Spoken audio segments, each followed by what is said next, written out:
కూడా ఈ పరిశుద్ధ గ్రంథాలు తెరిచినట్లయితే ప్రకటన గ్రంథము 10వ అధ్యాయం.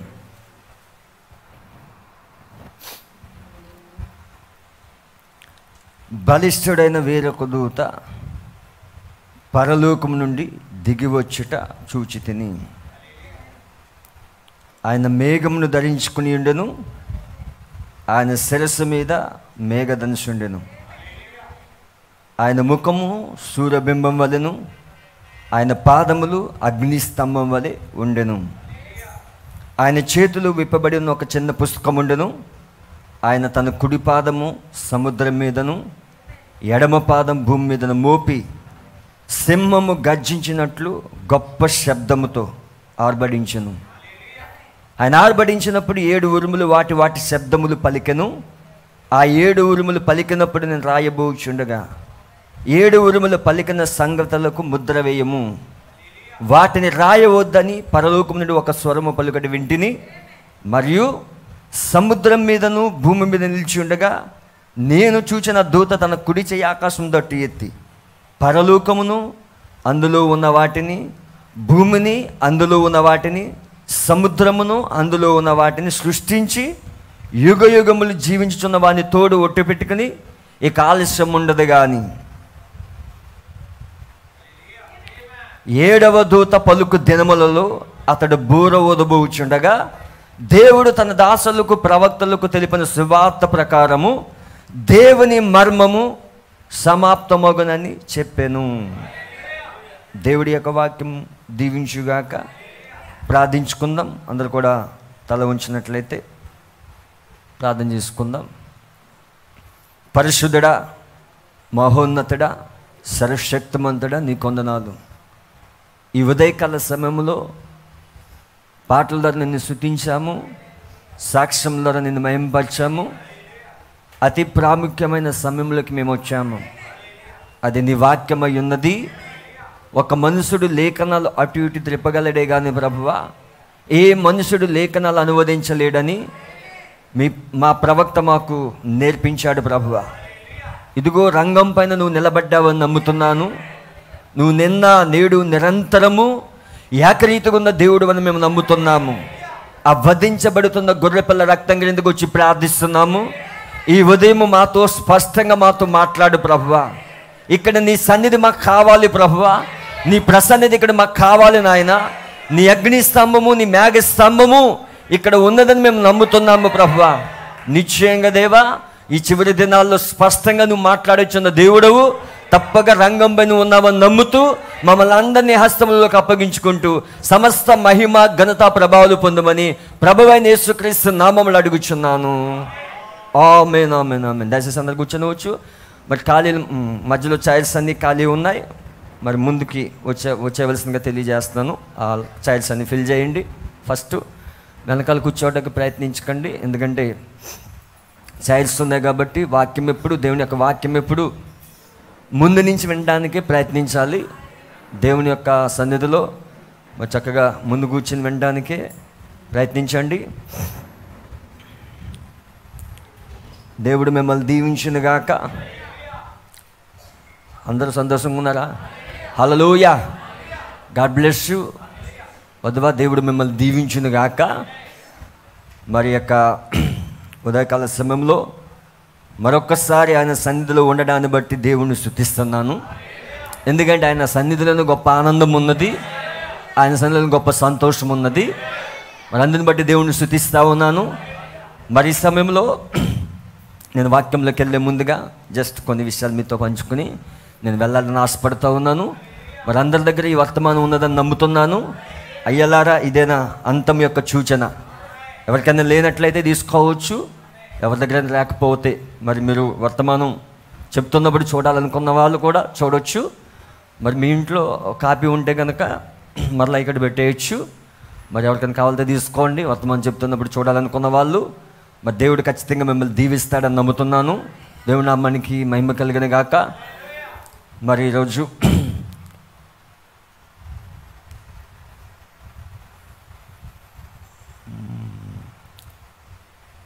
మరి నేను సేవకు వచ్చి 5 సంవత్సరాలు పూర్తయింది.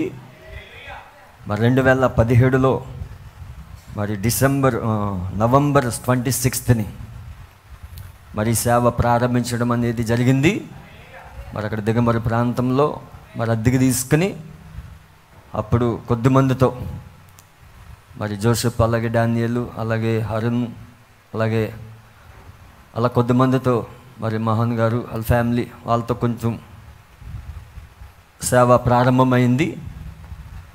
మరి తర్వాత దేవుడు అంచెలంచెలుగా ఈ సేవని ఈ స్థితికి తీసుకొచ్చాడు. మరి 5 సంవత్సరాల్లో దేవుడు అద్భుతమైన కార్యాలు చేసుకుంటూ మరి దేవుడు ఎంతగానో దీవిస్తూ, అంటే దీవించడం అంటే వాక్యమే దీవెనై ఉన్నది. మరి సంఘమును వస్తుపరంగా, ఆర్థికంగా, అలాగే వాక్యపరంగా కూడా దేవుడు దీవించాడని నమ్ముతున్నాను. మరి ముఖ్యంగా మనకి మంచి అద్భుతమైన దీవెన ఏంటంటే వాక్యం. హల్లెలూయా, అదే మనల్ని దీవించేదై ఉన్నది. మరి అందుని బట్టి దేవుడిని స్తుతిస్తూ ఉన్నాను.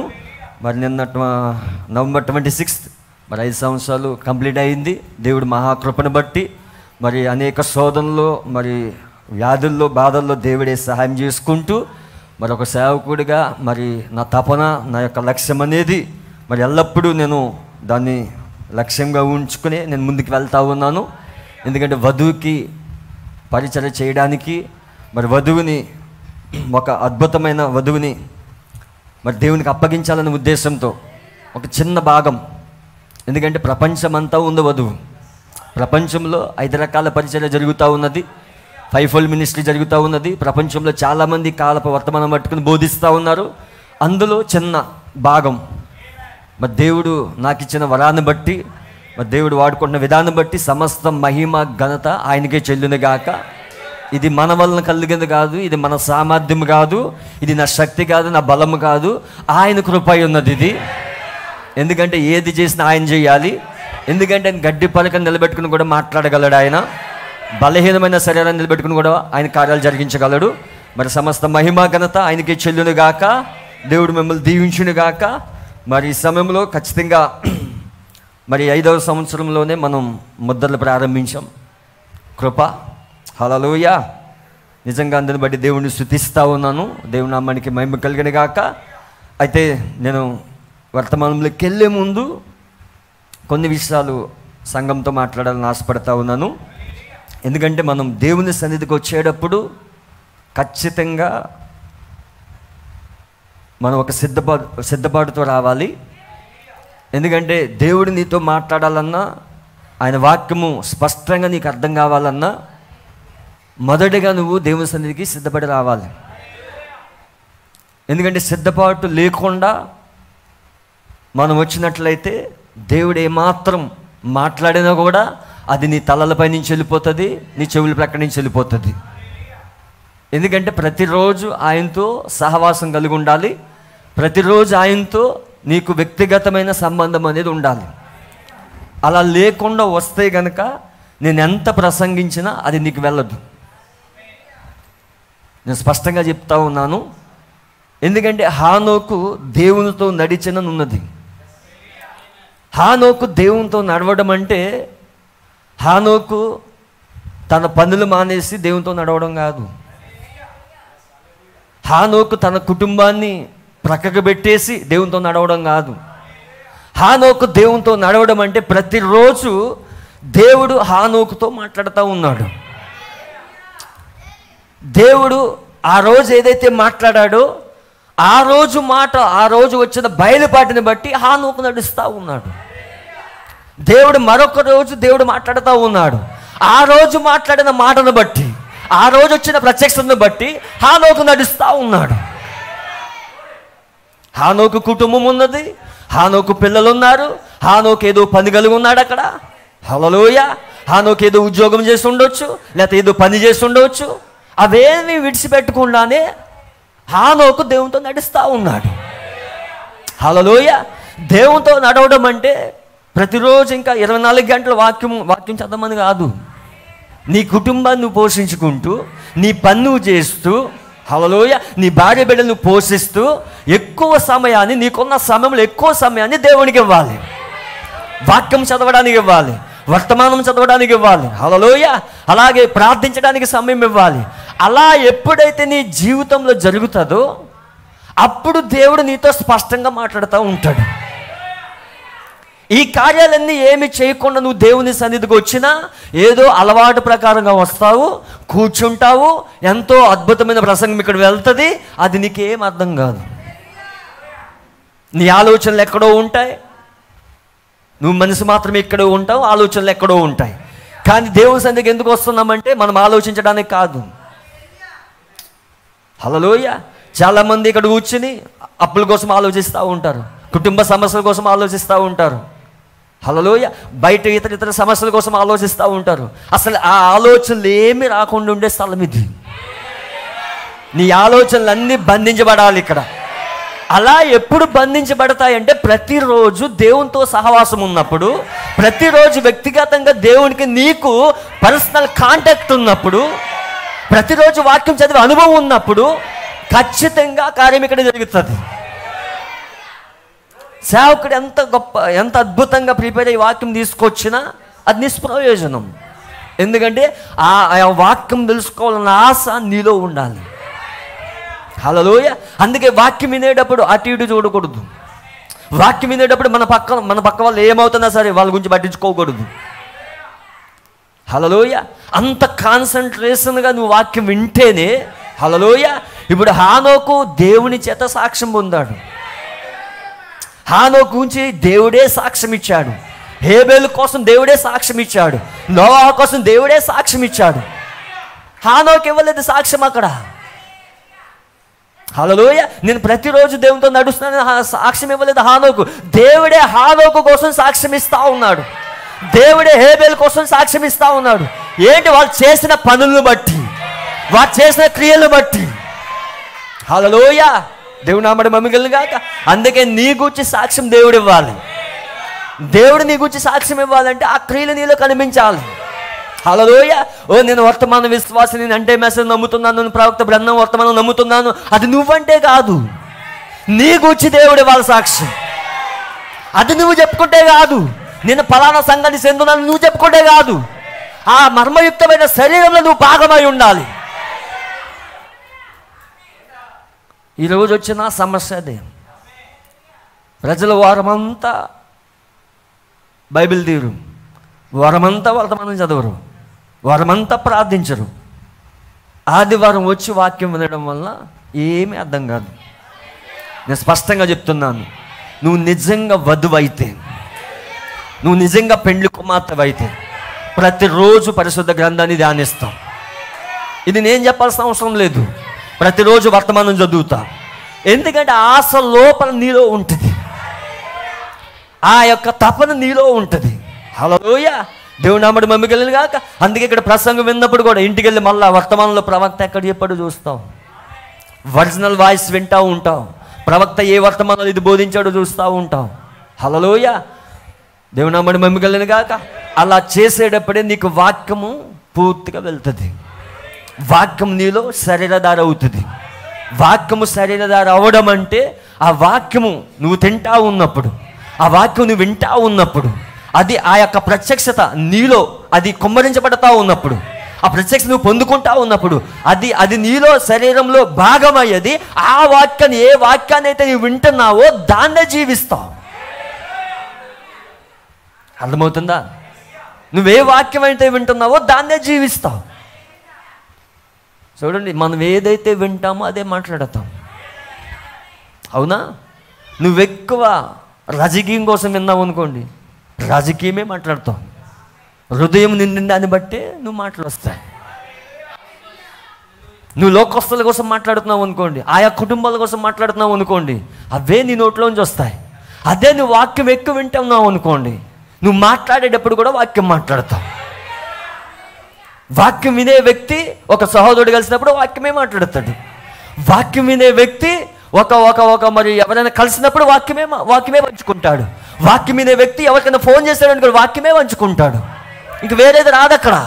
ఎందుకు తెలుసా? ఏదైతే వింటా ఉన్నాడో దాన్నే పంచుకుంటా ఉంటాడు. ఏదైతే వింటా ఉన్నాడో అది పదార్థమైంది కాబట్టి అదే మాట్లాడుతూ ఉంటాడు, అదే జీవిస్తూ ఉంటాడు. ఆ వాక్యమే నీ జీవితం అయిపోతుంది. ఇలా లేనప్పుడు నువ్వు ఎండ్ మెసేజ్ బిలీవర్ అని చెప్పుకున్నా ప్రయోజనం లేదు. హల్లెలూయా. దేవుని నామమున మహిమ కలుగును గాక. మీరు అనొచ్చు, మాకు చాలా సమస్యలు ఉన్నాయి పాస్టర్ గారు, మాకు ఎన్నో ఒత్తిళ్ళు ఉన్నాయి. సేమ్ ఇక్కడ నిలబడిన వ్యక్తికి అయ్యే ఉన్నాయి. అవన్నీ దాటుకుని వెళ్ళేదే విశ్వాసం. విశ్వాసం అనేది ఏంటంటే పరిస్థితుల వైపు చూడదు అది. హల్లెలూయా. విశ్వాసం అనేది ఎప్పుడు కూడా పరిస్థితుల వైపు చూసేది కాదు అది. అవన్నీ దాటుకుని చేసేదే భక్తి అయి ఉన్నది. దేవుని నామమున మహిమ కలుగును గాక. హల్లెలూయా. మీకేం తెలుసు పాస్టర్ గారు, మా సమస్యలు, మా వ్యాధులు దాటుకుని వెళ్ళేది ఇది. కుటుంబ సమస్యలు దాటుకుని వెళ్ళేది ఇది. నీ అప్పులు దాటుకుని వెళ్ళేది ఇది. అలా చూడగలిగినప్పుడే ఆ పరలోకం నుంచి వస్తున్న మన్నాను, అది ఆ మన్నా నీలో సరళదార అవుతుంది. నువ్వు ఆ పరిమాణంలోకి రాకుండా ఏదో నామినల్ క్రిస్టియన్గా అటెండ్ అవుతూ వస్తూ ఈ యాక్టివిటీస్ ఏమి చేయకోకుండా నీ రెగ్యులర్ జీవితంలో ఇవేమీ లేకుండా నువ్వు వాక్యం వినడం వల్ల ప్రయోజనం లేదు. హల్లెలూయా. దేవుని నామమున మహిమ కలుగును గాక. ఖచ్చితంగా ఇది కలిగి ఉండాలి. ఇది కలిగి లేకపోతే నువ్వెంత వాక్యం ఉన్నా ప్రయోజనం లేదు. నేను ఎంత ప్రిపేర్ అయ్యి వచ్చినా ఉపయోగం లేదు. కాబట్టి చాలా జాగ్రత్తగా నేను వాక్యం వినేటప్పుడు ఎందుకు ఈ విషయాలు చెప్తున్నానంటే మన ముద్రలు వింటూ ఉన్నాం. హల్లెలూయా. ఇందులో ప్రతి విషయాన్ని నేను కవర్ చేయాలనే ఉద్దేశంతోనే ఈ సబ్జెక్ట్ తీసుకున్నాను. అందుకే మీకు కాన్సన్ట్రేషన్ పోనివ్వద్దు. ప్రార్థించండి, ఎక్కువ ప్రార్థనలో ఉండండి. ఎందుకంటే సమయం ఉంటే ప్రార్థించండి. స్త్రీలు కూడా ఖచ్చితంగా ఈ పరిచర్య నిమిత్తం ప్రార్థించమని మీకు తెలియజేస్తూ ఉన్నాను. ఇంతకుముందు అయితే చక్కగా సమయం వేసుకుని ప్రార్థించేవారు. మరలా ఆ సమయాలు మరలా పాటించండి. మరి ఉదయకాల 9 గంటల సమయంలోను, మధ్యాహ్నం 12 గంటల సమయంలోను, మరి అలాగే మధ్యాహ్నం 3 గంటల సమయంలోను, ఈ 3 సమయాల్లో మీకు సమయం ఉన్నప్పుడు ప్రార్థించమని మీకు తెలియజేస్తూ ఉన్నాను. ఎందుకంటే ఇజ్రాయెల్ బలి అర్పించే సమయాలు అవి. ఖచ్చితంగా దేవుడు మరి రంగంపైకి వస్తాడు. ఆయన ప్రార్థన ఆలకించే దేవుడు ఆయన. ఖచ్చితంగా ఆ యొక్క సమయాల్లో స్త్రీలు ముఖ్యంగా ప్రార్థించమని మీకు తెలియజేస్తూ ఉన్నాను. అలాగే మరి పురుషులు కూడా మీరు డ్యూటీలు చేసినప్పటికీ కూడా సాయంకాల సమయంలో అమ్రాము ప్రార్థించినట్లుగా. హల్లెలూయా. ఎందుకంటే మనకి ఛాయలు నీడలు ఉన్నాయి. అక్కడ ఛాయలు నీడలు ఎవరైతే ప్రార్థించారో వాళ్ళు మన మాదిరిగా తీసుకోవాలి. కాబట్టి ఖచ్చితంగా ప్రార్థించండి. దేవుడు మిమ్మల్ని దీవిస్తాడని నమ్ముతున్నాను. దేవుడు నామమున మహిమ కలుగును గాక. హల్లెలూయా. అందరు ఇక్కడే ఉన్నారా? అందరూ దేవుని స్తుతించండి. ఎందుకంటే దేవుని ఆత్మ నీ ఆత్మ ఏకమైనప్పుడు నువ్వు దేవుని సన్నిధిలో ఆనందంగా దేవుని స్తుతిస్తూ ఉంటావు, దేవుని సన్నిధిలో ఆనందిస్తూ ఉంటావు. హల్లెలూయా. అందుకే ఖచ్చితంగా సమయాన్ని పాటించండి. ముఖ్యంగా చాలామంది ప్రసంగం టైంకి వస్తూ ఉన్నారు. సమయాన్ని పాటించండి. ఏదో ఒక సందర్భంలో లేట్ అయిందంటే అది క్షమించవచ్చు, కానీ ప్రతి ఆదివారము సమయాన్ని ఖచ్చితంగా పాటించాలి.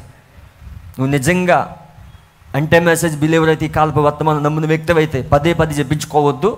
ఇక్కడ ప్రార్థన ప్రారంభమైనప్పుడు అందరూ ఉండాలి, ఖచ్చితంగా ఉండాలి.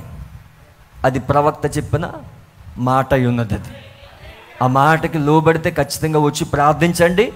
అప్పుడు అభిషేకాన్ని మీరు చూడండి. అప్పుడు ఇలాంటి విషయాలు సేవకుడు మాట్లాడాలని అవసరం లేదు. రంగం పైకి దేవుడు వస్తాడు, పూర్తిగా కంట్రోల్లో తీసుకుని ఆయన ఆత్మను కొమ్మరిస్తాడు ఆయన.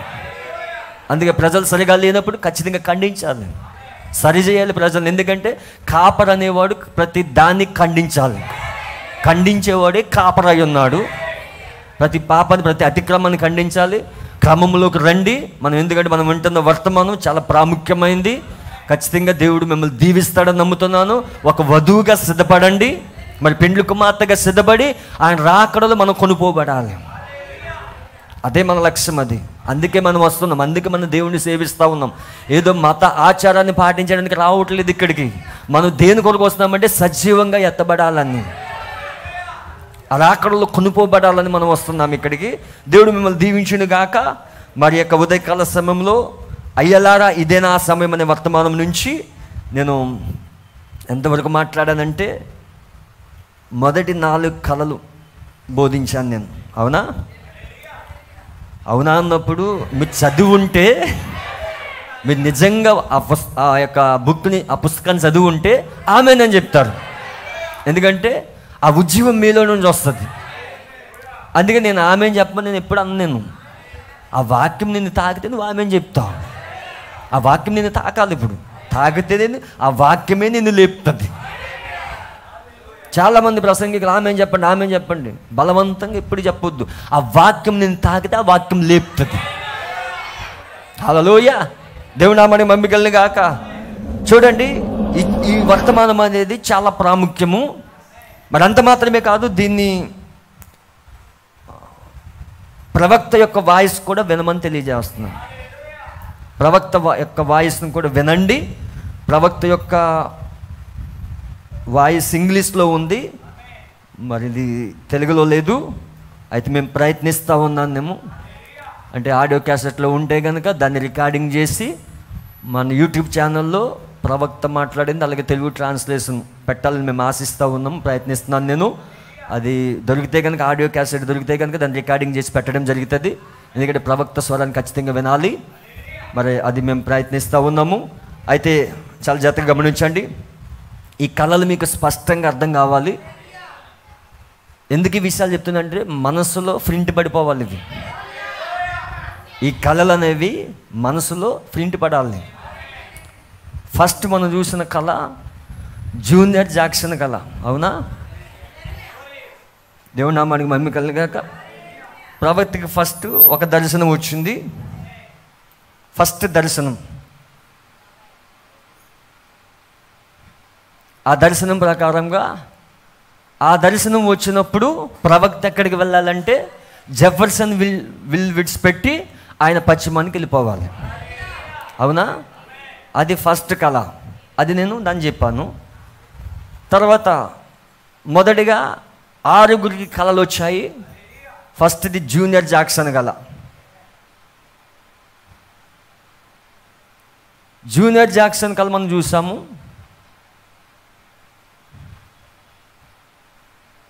రెండవది సహోదరుడు బేలర్ కళ. ఆ కళ కూడా మనం ధ్యానించాము. మూడవది రాయ్ రాబర్ట్సన్ కళ. నాలుగవది సిస్టర్ కాలిన్స్ కళ.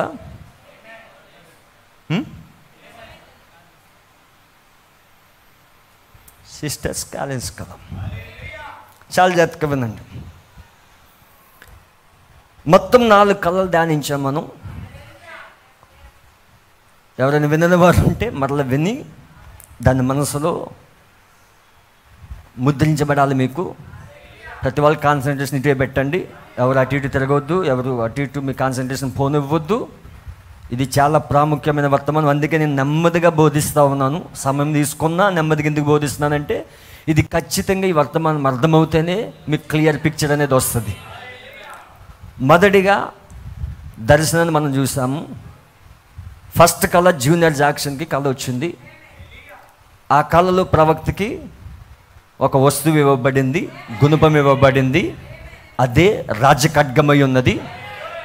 మరి ఆ దర్శనంలో మరి జూనియర్ జాక్సన్కి వచ్చిన కళ ప్రకారంగా ప్రవక్త విలియం బ్రన్హమ్ గారికి 1963లో జనవరి నెలలో రాజఖడ్గం వచ్చింది.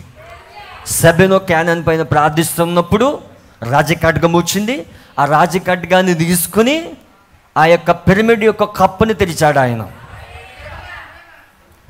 అయితే ఆ పిరమిడ్ పైన రాతలు ఉన్నాయి. దాన్ని ప్రవక్త విలియం బ్రన్హమ్ గారు అనువదిస్తూ ఉన్నారు. కానీ ఎప్పుడైతే రాజఖడ్గాన్ని తీసుకుని ఆ పిరమిడ్ని కప్పుని ఎప్పుడైతే తీశాడో అది తెల్లని చలువ రాయి అని ఉన్నది, గ్రానైట్ రాయి అయి ఉన్నది. దానిపైన ఏమీ రాయబడలేదు. జగత్తు పునాది వేయబడక మునిపే. హల్లెలూయా. మరి చూడండి, అక్కడ సూర్యుని వెలుగు కూడా దానిపైన పడలేదు. ఎన్నడూ వెలుగు దానిపైన పడలేదు. మరి ప్రవక్త విలియం బ్రన్హమ్ గారు ఆ చిప్పని తొలగించినప్పుడు మరి అక్కడ ఏదైతే రాయబడలేదో ఆ రాయబడని దానికి ప్రవక్త విలియం బ్రన్హమ్ గారు దాన్ని అనువదిస్తూ ఉన్నారు, దాన్ని చెప్తా ఉన్నారు. అది జూనియర్ జాక్సన్ యొక్క కళ. జూనియర్ జాక్సన్ కళ కూడా మనం బైబిల్ గ్రంథంలో చూసామా లేదా?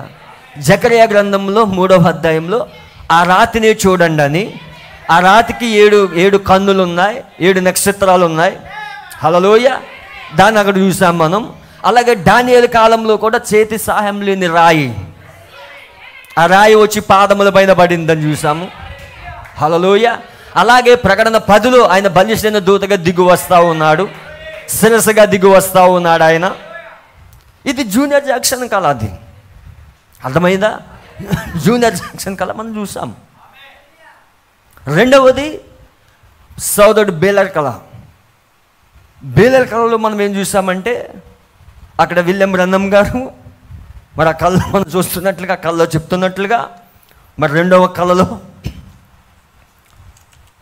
సోదరుడు బేలర్కి వచ్చిన కళ, అక్కడ ఒక జీవ సెలయేరు అనేది ఉన్నది అక్కడ. మరి అక్కడ పడమర వైపుకి వెళ్తున్నట్లుగా మనం చూస్తున్నాము. మరి ఆ కళ ప్రవక్త విలియం బ్రన్హం గారు వర్ణిస్తూ ఉన్నారు. ఆ జీవ సెలయేరుగా అక్కడ ఉన్నది. మరి ఆ సెలయేరు ఉన్నప్పుడు మరి అక్కడ దేవుని ఆహారము కఠినమైన విధానంలో వెతుకుదము అని చెప్పినప్పుడు ఆ పశువులు చుట్టుకుని ఉండినవి, బ్రన్హం గారు చుట్టే ఉన్నది, అది ఈ సంఘం అని చెప్పాడు. అక్కడ ఆ పశువులు ఈ సంఘం అని చెప్పాడు ఆయన. అయితే వారు మరొక ప్రక్కగా ఉంచుట, అనగా పశువులు సాధారణంగా వెళ్తున్న మార్గంలో వెళ్ళును, అవి సమస్తలుగా ఉన్నవి, ఆ దారి సమస్తను సూచించుచున్నవి. మరి ఈ కళలో కూడా జూనియర్ జాక్సన్ కళలో ఆ కళలో ఏం చెప్పబడిందంటే ఆ యొక్క రాతినే చూడమని చెప్పాడు. అవునా? ఆ శిరస్సు వైపే చూడమని చెప్పాడు. కానీ చాలామంది ఇక్కడే నిలిచుండమని ప్రవక్త బ్రన్హం గారు చెప్పారు. అయితే ప్రవక్త బ్రన్హం గారు చెప్పి ఆయన పడమర వైపు వెళ్తూ ఉన్నాడు. అయితే చాలామంది కొంతమంది వేరొక మార్గంలో వెళ్ళిపోయారు, కొంతమంది వేరొక మార్గంలో వెళ్ళిపోయారు. కానీ కొద్దిమంది మాత్రము ఆ తలరాయిని చూస్తున్న వాళ్ళు ఉన్నారు. ఆ కళలో పశ్చిమ వైపు ప్రవక్త బ్రన్హం గారు వెళ్తూ ఉన్నారు. అర్థమవుతుంది కదా? హల్లెలూయా. మరి అక్కడ కొద్దిమంది మాత్రమే వర్తమానంతో నిలిచున్నారు. అది జూనియర్ జాక్సన్ కళ. మరి సోదరుడు బేలర్ కళలో ఏంటంటే అక్కడ కూడా చాలామంది మరి చుట్టూ ప్రవక్త బ్రన్హం గారు చుట్టూ ఆయన సంఘం ఉన్నది. చాలామంది సమస్యల్లోకి వెళ్ళిపోతున్నట్లుగా చూశాడు అక్కడ కళలో. అయితే ప్రవక్త విలియం బ్రన్హం గారు ఆ కళలో కూడా పశ్చిమ వైపే వెళ్తూ ఉన్నాడు. దాన్ని కూడా మీకు సంఘ కాలాల్లో చూపించాను. మరి మొదటిగా అపోస్తులు, రోమపత్రిక 16వ అధ్యాయంలో ఉన్న మరి ఆండ్రూకన్ అనే అపోస్తులుడు, మరి ఇద్దరు అపోస్తులు అక్కడ సంఘమును స్థాపించారు రోమాలో. స్థాపించినప్పుడు అక్కడ రోమా ప్రభుత్వం ఏం చేసిందంటే అపోస్తుల్ని బయటకు నెట్టివేసింది. అప్పుడు కొద్ది కాలం అయిన తర్వాత మరి వాక్యం లేదు కాబట్టి సంఘం యొక్క వెన్నుముక విరిగిపోయిందని చూసాం మనం. అయితే వాళ్ళు రాను సాంప్రదాయాల్లోకి వెళ్ళిపోయినట్లుగా చూసాము. వాళ్ళు సమస్తలుగా మారిపోయారు. మళ్ళా అపోస్తులు వచ్చేసరికి వాళ్ళు మరి అక్కడ అన్య ఆచారాల్లోకి వెళ్ళిపోయినట్లుగా మనం చూస్తూ ఉన్నాం. హల్లెలూయా. సమస్తల్లోకి వెళ్ళిపోయినట్లుగా మనం చూస్తూ ఉన్నాం. అది సహోదరుడు బేలర్ కళ. మరి మూడవదిగా రాయ్ రాబర్ట్సన్ కళ. రాయ్ రాబర్ట్సన్ కళకు వచ్చేసరికి మరి ఆయన ఏం చెప్పాడంటే మధ్యాహ్నము ఏలియా వచ్చి బోధిస్తాడని చెప్పాడు. ఆ కళలో చెప్పబడింది.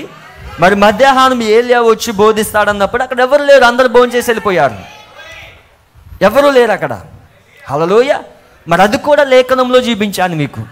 మరి ఏలియా కర్మేలు పర్వతం పైన మధ్యాహ్నము బలిపీఠాన్ని కడుతున్నట్లుగా, హల్లెలూయా, మరి ఏలియా బలిపీఠం కట్టినట్లుగా అక్కడ సాయంకాల సమయంలో అర్పణ అర్పించేటప్పుడు దేవుడు అగ్నిగా దిగొచ్చాడని, మరి మరి ఈ కాలంలో కూడా ఏలియా ఈ 3వ నిర్గమంలో మరి మన కాలపు నిర్గమం ప్రవక్త ఏలియా మరి ఆది అపోస్తలుల బోధ వైపు మనం తిప్పాడని, ఏదైతే బలిపీఠాలు పడిపోయాయో ఆ బలిపీఠాలు తిరిగి కట్టినట్లుగా మన విశ్వాసాన్ని మరి మూల విశ్వాసం వైపు, ఆది అపోస్తలుల విశ్వాసం వైపు ప్రవక్త విలియం బ్రన్హం, ఏలియా ఆత్మ కలిగిన ప్రవక్త విలియం బ్రన్హం గారు మనం తిప్పారని మనం చూసాము. అక్కడ సేమ్ ఏలియా అదే చేస్తూ ఉన్నాడు. ఛాయలో నీడలో కూడా కర్మేలు పర్వతం పైన ఏలియా బలిపీఠాలు కడతా ఉన్నాడు అక్కడ.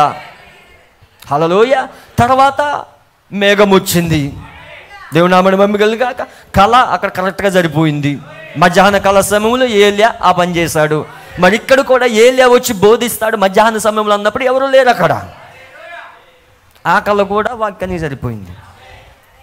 మరి ఇక్కడ 4వ కళ సిస్టర్ కాలిన్స్ కళ. ఈ కళకు వచ్చేసరికి 4వ కళకు వచ్చేసరికి మళ్ళీ ఎందుకు రిపీట్ చేస్తానంటే మళ్ళీ మీరు ఇంటికి వెళ్ళి మళ్ళీ ధ్యానించండి.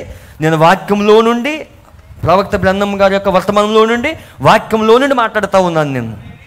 హల్లెలూయా. మరి 4వ కళకు వచ్చేసరికి జాగ్రత్తగా ఉందండి. ఇక్కడ సహోదరుడు కాలిన్స్ కళ, సిస్టర్, సహోదరుడు కాదు, సిస్టర్ కాలిన్స్ కళ. ఈ కళకు వచ్చేసరికి చాలా జాగ్రత్తగా ఉండండి. ఈ కళలో పెండ్లి కుమారుడు పరిపూర్ణంగా ఉన్నాడు, పెండ్లి కుమార్తె పరిపూర్ణంగా లేదు. ఈ కళలో సహోదరి చూస్తూ ఉన్నది, మరి ఇక్కడ ఆహారం గురించి మాట్లాడుతూ ఉన్నది, ఫుడ్, స్పిరిచువల్ ఫుడ్ కోసం మాట్లాడుతూ ఉన్నది. మరి ఇక్కడ పెండ్లి కుమారుడు వచ్చేసరికి పెండ్లి కుమారుడు అయితే పరిపూర్ణంగా ఉన్నాడు. హల్లెలూయ. అందుకే మత్తయి సువార్త 25వ అధ్యాయంలో ఆయన, మరి 24వ అధ్యాయంలో ఆయన ముద్రలు బోధిస్తూ ఉన్నాడు. యేసుక్రీస్తు మత్తయి సువార్త 24వ అధ్యాయంలో ముద్రలు బోధిస్తూ ఉన్నాడు, సీల్స్ ఓపెన్ చేస్తూ ఉన్నాడు ఆయన. హల్లెలూయ. మరి 24వ అధ్యాయంలోనే మరి ఆయన 7వ ముద్రకు వచ్చేసరికి నిలిపివేశాడు, ఉపమానాల్లోకి వెళ్ళిపోయాడు ఆయన. 7వ ముద్ర ఉపమాన రూపంలో చెప్తా ఉన్నాడు.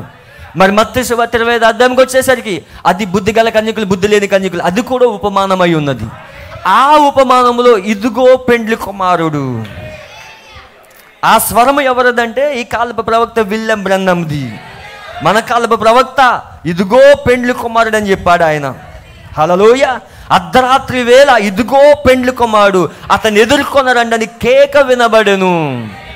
ఆ కేక ఎవరిదంటే మన ప్రవక్త వేసిన కేక అది. ఎందుకంటే 1963లో పెండ్లి కుమారుడు దిగొచ్చాడు, పరిపూర్ణంగా ఉన్నాడు, కానీ వధువు పరిపూర్ణంగా లేదు. పెండ్లి కుమారుడు పరిపూర్ణంగా ఉన్నాడు, కానీ పెండ్లి కుమార్తె పరిపూర్ణంగా లేదు. హల్లెలూయ. దేవుని నామమున మహిమ కలుగును గాక. ఇప్పుడు ముద్రలు విప్పబడ్డాయి. ఇప్పుడు ముద్రలు విప్పబడటం వల్ల ఇప్పుడు 1963లో ఆయన దిగొచ్చాడు ఆయన.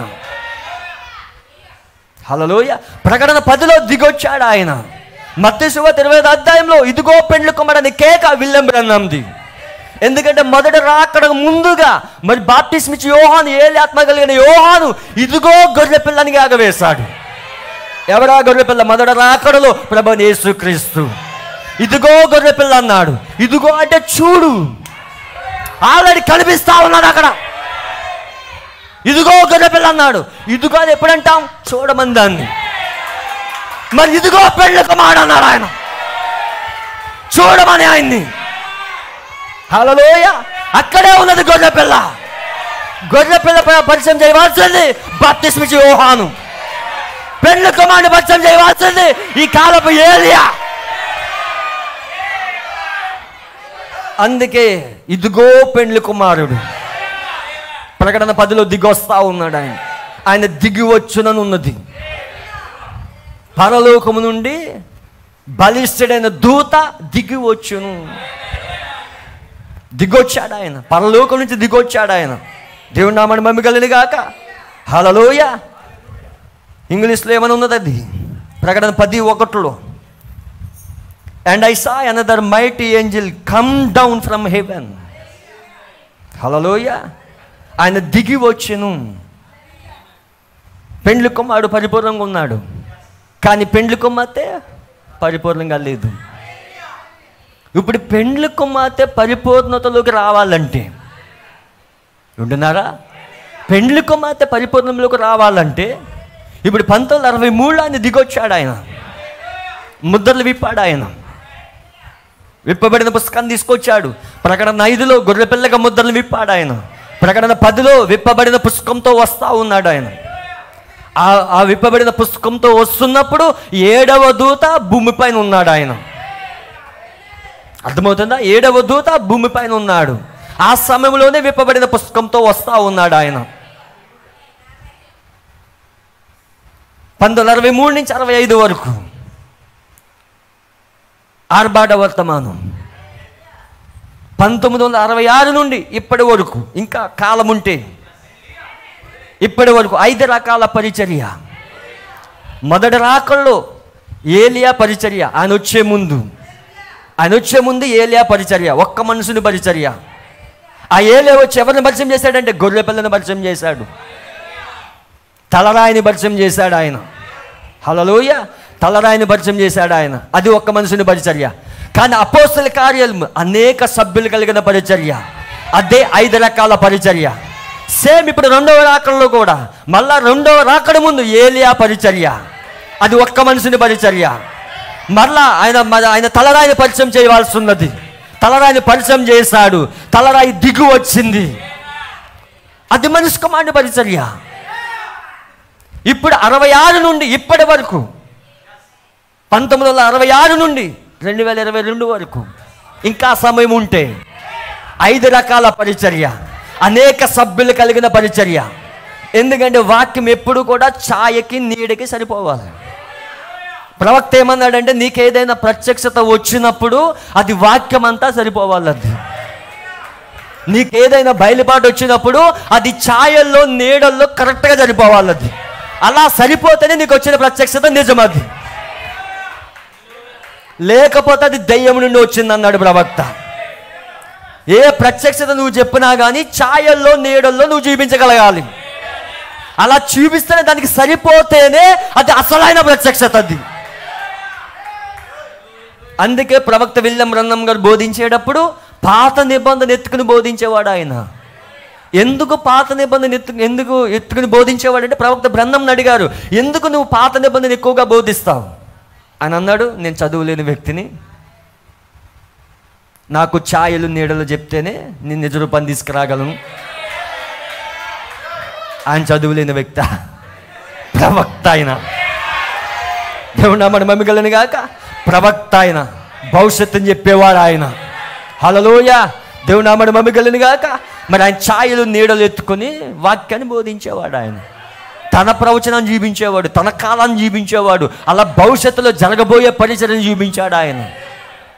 ప్రవక్త ఎప్పుడు కూడా తన కాలాన్ని చూపిస్తాడు, తన పరిచర్యను చూపిస్తాడు, తన్ను తాను లేఖనంలో గుర్తింపజేసుకుంటాడు. అదే సమయంలో భవిష్యత్తులో జరగబోయే ప్రవచనాన్ని కూడా ఆయన ఎత్తి చూపిస్తాడు.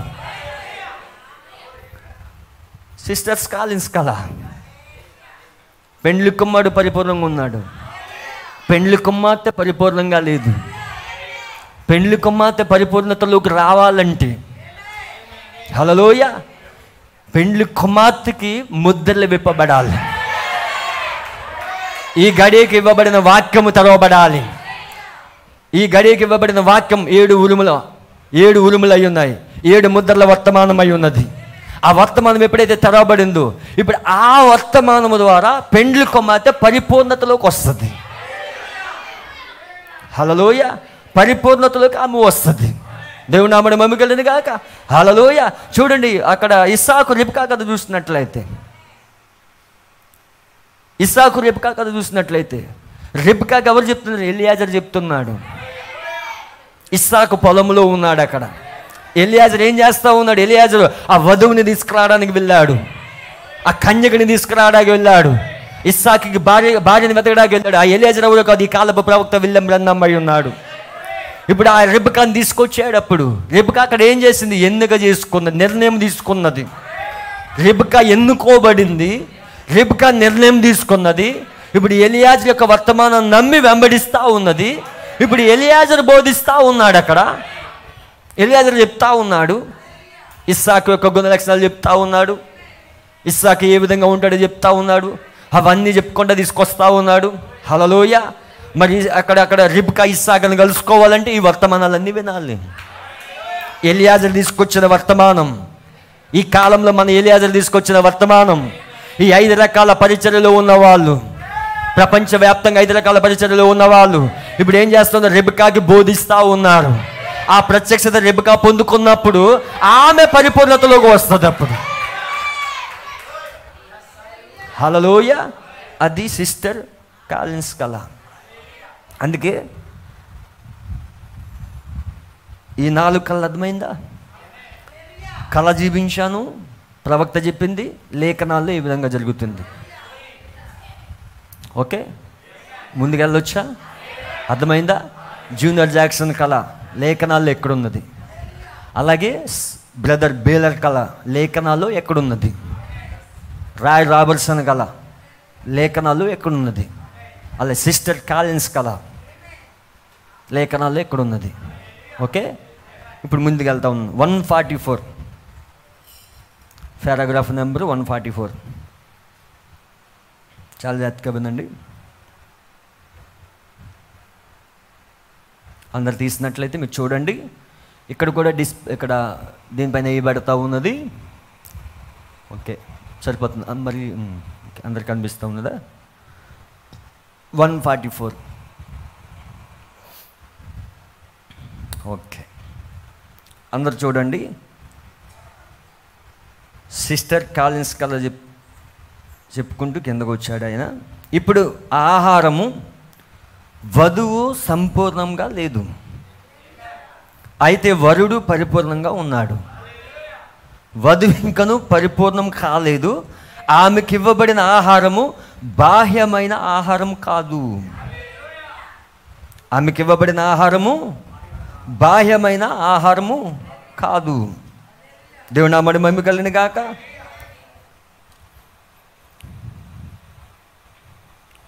The bride is not perfect yet, but the food that was being given was not literal food.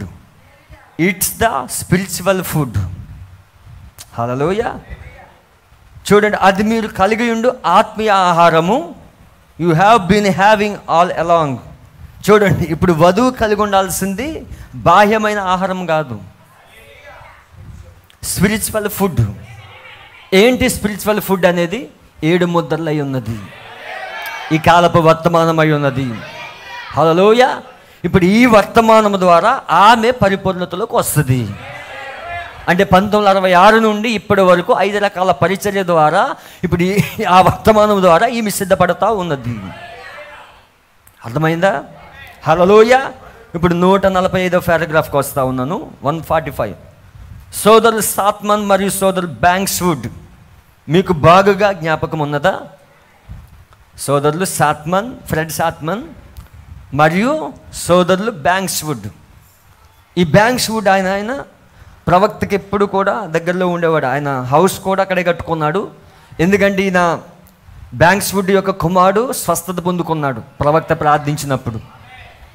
ఈయన చాలా బిజినెస్ మ్యాన్ అయినా, అయితే ఆ బిజినెస్లన్నీ విడిచిపెట్టేసి ప్రవక్తకి దగ్గరలో ఉండాలని, ప్రవక్త పరిచర్యలో ఆయన సహకారిగా ఉండాలని మరి జెఫర్సన్ విల్లుకి వచ్చేసాడు ఈయన. మరి ప్రవక్త నరముల యొక్క బలహీనత కలిగినప్పుడు, ఎందుకంటే ప్రవక్త బ్రహ్మం గారు మరి దర్శనాలు చూస్తున్నప్పుడు మరి ఆయన బాడీ అంతా బలహీనత గురి అయ్యేది. ఎందుకంటే వాక్యం చెప్పడం వేరు, వాక్య అభిషేకం వేరు. దర్శనాలు చూసేటప్పుడు ప్రవక్త యొక్క మొత్తం బాడీ అంతా కూడా వీక్ అయిపోయేది. ఎందుకంటే దానియేలు అలాగే మరి దర్శనాలు చూస్తున్నప్పుడు కొన్ని దినాలు హల్లెలూయా ఆయన కూడా రోగిగా మారిపోయాడు. అర్థమైందా? ఎందుకంటే ఆ దర్శనాలు చూస్తున్నప్పుడు దానియేలు కూడా చాలా దినాలు బాధపడ్డాడు. నరముల బలహీనత, ప్రవక్త కూడా అలాగే జరిగేది, నరముల బలహీనత వచ్చేసేది. అలాంటి సమయంలో ఈ బ్యాంక్స్వుడ్ ఏం చేసేవాడు అంటే ప్రవక్తని అలాగా కొంచెం విశ్రాంతి కొరకు తీసుకెళ్తూ ఉండేవాడు. ఎందుకంటే ప్రవక్త చాలామంది ఫ్రెడ్ సాత్మన్ కానీ, రాయ్ రాబర్ట్సన్ కానీ, బ్యాంక్స్వుడ్ కానీ ఇలా చాలామంది సహోదరులు ప్రవక్త పరిచర్యలు నమ్మకస్తులుగా ముందుకెళ్తూ ఉండేవారు. మీకు బాగా జ్ఞాపకం ఉన్నదా? గత సంవత్సరం మనం అరిజోనాలో ఉండినప్పుడు అక్కడ జావలిన్ అంటే ఒక రకమైన అడవి పంది. అది నెట్లో కొడితే జావలిన్ అని కొడితే ఇమేజ్ వస్తుంది. వేటాడినప్పుడు క్షమించండి, ప్రభు మాట్లాడేను, ఆయన పరిపూర్ణంగా చేసిన కార్యములు మీరు ఎరుగురా, ఏమి జరగనై ఉన్నదో చూపుచు మన మార్గమును వెళ్ళుచుండగా నిరూపించును. అది నిజమేనా? మీరిరువురు సోదరులు ఆమెనని చెప్పండి. ఆ 2 సోదరులు ఆమెన్ చెప్పారు. అవి తప్పిపోలేదు. మేము ఒక దినము ప్రయాణమై కారులో వెళ్ళుచుండగా ప్రభువు దర్శనం ఒకటి చూశాను. ఇప్పుడు దర్శనం కోసం మాట్లాడుతున్నాడు. ఈ 4 కళలు అయిపోయిన తర్వాత దర్శనం. ప్రతిదీ చాలా జాగ్రత్తగా వినండి. 4 కళలు అయిపోయిన తర్వాత దర్శనం కోసం మాట్లాడుతూ ఉన్నాడు. చూడండి, చాలా జాగ్రత్తగా వినండి. ఇది నేను ఆ సమయంలో సిద్ధపడుచున్నాను, విదేశములకు వెళ్ళుటకు గాను నేను ఇంటికి తిరిగి వచ్చాను. ప్రవక్త విదేశాలు వెళ్ళడానికి సిద్ధపడతా ఉన్నాడు. ఆ తర్వాత నేను విదేశాలకు వెళ్ళినప్పుడు ఆ వాడపై చూచినది లేక సముద్రము ప్రక్కగా వాడలు వెళ్ళు స్థలమందు చూచినప్పుడు అక్కడ పొట్టి మనిషి ఒకడు ఉండెను. ఇప్పుడు సముద్రం వైపు చూస్తూ ఉన్నాడు. అంటే విదేశాలు వెళ్ళేటప్పుడు వాడలు వచ్చే స్థలం ఉంటాయి కదా, పోర్ట్స్ ఉంటాయి కదా, అక్కడికి చూసినప్పుడు ఆ వాడలు వెళ్ళి స్థలం ముందు చూసినప్పుడు అక్కడ పొట్టి మనిషి ఒకడు ఉండెను. బ్రహ్మం సోదరుడా, నీ కొరకు ఒక పడవని నేను సిద్ధం చేసి ఉన్నాను. చాలా జాగ్రత్తగా వినండి. ఆ పొట్టి మనిషి ఏమన్నాడంటే, నీ కొరకు నేను ఒక పడవను సిద్ధం చేసి ఉన్నాను. అని అతడు నాతో చెప్పెను. అది చిన్నదిగా 1 అడుగు పొడవు ఉండెను.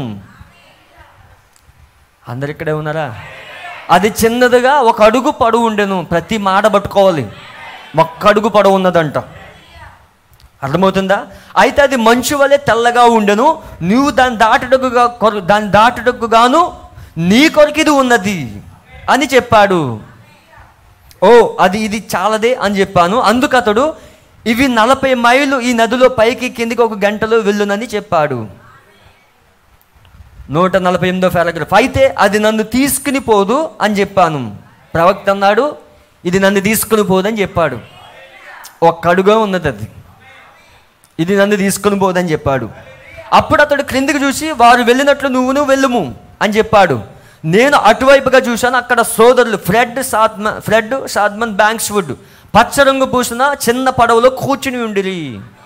వీళ్ళిద్దరు సహోదరులు ఆ యొక్క పచ్చ రంగు పూసిన చిన్న పడవలో కూర్చుని ఉండిరి. వారి వెనుక చిన్న తెరచాప ఎత్తబడి ఉండినది. అదే ఆ యొక్క పడవకి తెరచాప ఉంటుంది కదా. ఇప్పుడంటే పడవలు లేవు, కానీ తెరచాపలు ఉండేవి చిన్నప్పుడు. అది గాలి ఇటు వెళ్తే అటు వెళ్ళేది, అవునా? తెరచాప ఎత్తబడి ఉండినది. సోదరుడు బ్యాంక్స్ వంగిన టోపిని వేసుకుని ఉన్నారు. అప్పుడు వారి వలె వెళ్ళుము అని అతడు చెప్పాను. అప్పుడు అతడు, నేను వెళ్ళను అని చెప్పాను. ప్రవక్త అంటున్నాడు, నేను వెళ్ళనని చెప్పాడు ఆయన. అప్పుడు ఆ చిన్న వ్యక్తి వారితో ఇలా చెప్పాను, మీరు పడవ నడుపువారేనా? ఈ మాట పట్టుకోండి, పడవ నడిపేవారేనా? సోదరుడు బ్యాంక్స్ అవునని చెప్పారు. సోదరుడు ఫ్రెడ్ అవునని చెప్పారు. ఫ్రెడ్ షాద్మన్ బ్యాంక్స్వుడ్ అవునని చెప్పారు. మీరు పడవ నడిపేవారేనా? 1 అడుగు పొడవున్న పడవ. మీరు పడవ నడిపేవారేనా? ప్రవక్త నేను దాటలేనన్నాడు. ప్రతి మాట పట్టుకోండి. అయితే నేను వారు పడవ నడిపేవారు కారని చెప్పాను. ప్రవక్త అన్నాడు, వాళ్ళు పడవ నడిపేవారు కాదు. మరి నేను పడవ నడిపేవాడును. నేను పడవ నడిపేవాడు ఎవడు? ప్రవక్త. పడవ నడపడం అంటే బోధించడం. వాళ్ళు కాదు, ఫ్రెడ్ షాద్మన్ కాదు, అక్కడ హౌలలో బ్యాంక్స్వుడ్ కాదు బోధించేది, ప్రవక్త బోధించేది.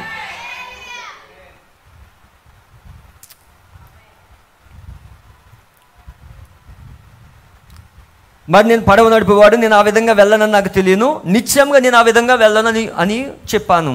వారితో ఎందుకు వెళ్ళకూడదు అని అతడు అడిగినప్పుడు, వారితో నువ్వు ఎందుకు వెళ్ళకూడదు? వీలు పడదు అని నేను చెప్పాను. మంచిది. నేను తిరిగి అటువైపు చూడగా ఆ చిన్న వ్యక్తి నా యొక్క మంచి స్నేహితుడైన సోదరుడు ఆర్గాన్ బ్రైట్. ఈ కళలో ఆ పుట్టి వ్యక్తి ఎవరు కాదు, ఆర్గాన్ బ్రైట్. ఈ ఆర్గాన్ బ్రైట్ ఎవరంటే ప్రవక్త యొక్క కోటాలకి స్పాన్సర్ అయిన, అంటే ఆయా వ్యక్తులను కలిసి మరి ప్రవక్త కోటాలు పెట్టించడానికి స్పాన్సర్ చేసేవాడు, ఆయా స్థలాల్లో పెట్టడానికి, వాళ్ళతో మాట్లాడి ప్రవక్త యొక్క మీటింగ్స్ కండక్ట్ చేసేవాడు ఆయన ఆర్గాన్ బ్రైట్. ఈయనే పొట్టి వ్యక్తి, ఆ కళలో ఉన్న ఆయన ఆర్గాన్ బ్రైట్గా కనబడేను. హల్లెలూయా. అర్థమైందా? చాలా జాగ్రత్తగా విన్నాను. 152వ పారాగ్రాఫ్. నేను ఈ దర్శనంలో వెనక్కి వెళ్ళినప్పుడు అక్కడ చిన్న పొడవైన కట్టడం ఒకటి ఉండినది. అప్పుడు ఒక స్వరం నాతో ఇలా పలికినది, మీరందరూ దీన్ని జ్ఞాపకం ఉంచుకొని ఉందరు, లేక మీలో అనేకులు జ్ఞాపకం ఉంచుకొని ఉందరు. అప్పుడు ఆ స్వరం, ఆహారంను లోపలికి తెచ్చి నిల్వ చేయము. ప్రవక్త దేనికోసం మాట్లాడుతున్నాడు ఇక్కడ? పెండ్లి కుమార్తె పరిపూర్ణతలోకి రావాలంటే ఈ దర్శనం ఎందుకు వచ్చిందో తెలుసా? పెండ్లి కుమార్తె పరిపూర్ణతలోకి రావాలంటే ఇప్పుడు ఆహారం తెచ్చి నిల్వ చేయాలి దాన్ని. ప్రవక్త ఏం చేస్తా ఉన్నాడు? ఇప్పుడు ఆ స్పిరిచువల్ ఫుడ్ని నిల్వ చేస్తూ ఉన్నాడు. అర్థమవుతుందా? మీరు చదివి ఉంటే ఇంకా ఎంజాయ్ చేస్తారు మెసేజ్ని. అందుకే ప్రవక్త వర్తమానం చదివినప్పుడు మనం చాలా ఎంజాయ్ చేయగలుగుతాం. హల్లెలూయా. మనకేం బోరు కొట్టదు, ఎప్పుడు ముగిస్తాడు అనుకోం. వాక్యంతో పాటు నువ్వు ఆనందిస్తూ ఉంటావు, అభిషేకంతో పాటు ఆనందిస్తూ ఉంటావు. హల్లెలూయా. దేవుని నామమున మహిమ కలుగును గాక.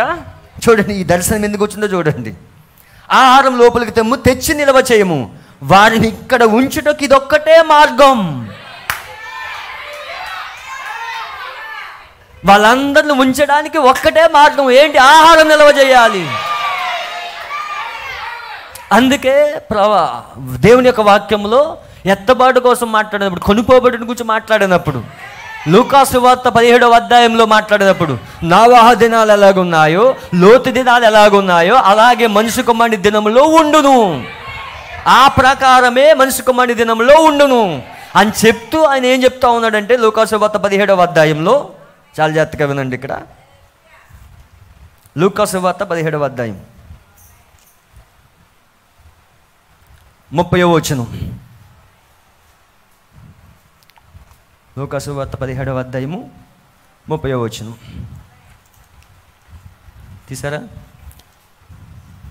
ఒకసారి నేను చూస్తాను, చాలా జాగ్రత్తగా వినండి. ఆ ప్రకారమే మనుషు కుమారుడు ప్రత్యక్షమగు దినమున జరుగును. 31 నుండి, ఆ దినమున మిద్దె మీద ఉండువాడు ఇంట ఉండి తన సామగ్రిని తీసుకుని పోవడకు దిగకూడదు, అలాగే పొలములో ఉండువాడు తిరిగి రాకూడదు. లోతు భార్యని జ్ఞాపకం చేసుకొనుడి, తన ప్రాణము రక్షించుకుని కోరువాడు దాన్ని పోగొట్టుకొనును, దాన్ని పోగొట్టుకునేవాడు దాన్ని సజీవంగా కాపాడుకొనును. ఆ రాత్రి ఇద్దరు ఒక మంచం మీద ఉందరు, వారిలో ఒకరు కొనుపోబడును, ఒకరు విడిచిపెట్టబడును. ఇద్దరు స్త్రీలు ఒక్క తిరగలి విసురుచుందురు, ఒకటి కొనుపోబడును, ఒకటి విడిచిపెట్టబడును. ఇంకొక మాట రాయలేదు ఇక్కడ. ఇద్దరు పొలములో ఉందరు, ఒకరు కొనుపోబడును, ఒకరు విడిచిపెట్టబడుదురు. మొత్తం 3 సమయాల కోసం మాట్లాడుతున్నాడు అక్కడ. రాత్రి గల సమయం కోసం మాట్లాడుతున్నాడు. రాత్రి ఇద్దరు ఒక మంచం మీద ఉంటారు, వారిలో ఒకరు కొనుపోబడుదురు. కొనుపోబట్టం అంటే కాటప్, అదే ఎత్తబడుట. అందుకే ప్రవక్త అన్నాడు, ఎత్తబాటు అనే మాట బైబిల్ గ్రంథంలో ఎక్కడా లేదు, అదే కొనుపోబడటం. కాటప్ అన్నాడు ఆయన. హల్లెలూయా. కొనుపోబట్టం. రాత్రి గల సమయం కోసం మాట్లాడుతున్నాడు. ఇద్దరు స్త్రీలు ఒక్క తిరగలి విసురుచుందురు. ఉదయకాల సమయం కోసం మాట్లాడుతున్నాడు. హల్లెలూయా. దేవుని నామమున మహిమకలుగా. ఒకరు పొలంలో ఉంటారు, ఒకరు కొనుపోబడతారు. ఇద్దరు పొలంలో ఉంటారు అంటే ఫీల్డ్ అంటే అది వాళ్ళ యొక్క పని. ఫీల్డ్ అంటే పొలం కాదు, ఫీల్డ్ అంటే వాళ్ళ పని. ఆయా పనులు చేస్తూ ఉంటాం కదా మనం. చేసే పనులు డ్రైవింగ్ అని, టీచర్ అని, ఆయా పనుల్లో ఉన్నప్పుడు. హల్లెలూయా. మరి వాళ్ళ పనుల్లో ఉన్నప్పుడు వాళ్ళు కొనుపోబడతారు. ఒకరు కొనుపోబడతారు, ఒకరు విడవబడతారు. దేవుని నామమున మహిమ కలుగును గాక. హల్లెలూయా. ఉంటున్నారా? ఆ మాట ఇక్కడ రాయబడలేదు. దేవుని నామమున మహిమ కలుగును గాక.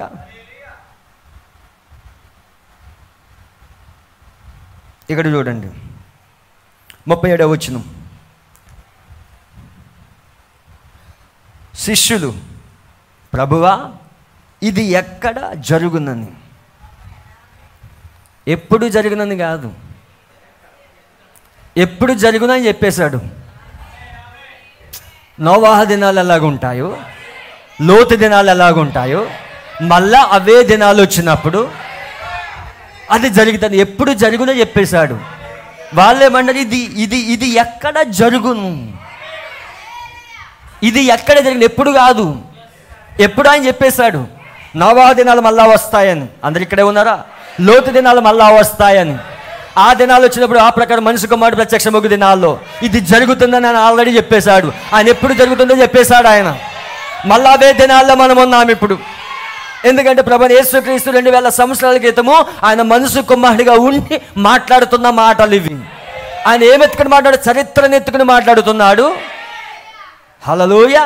చరిత్రను ఎత్తుకుని మాట్లాడుతున్నాడు ఆయన. చరిత్ర ఏంటి? నోవహు దినాలు, మనిషి కుమారుని దినాలు.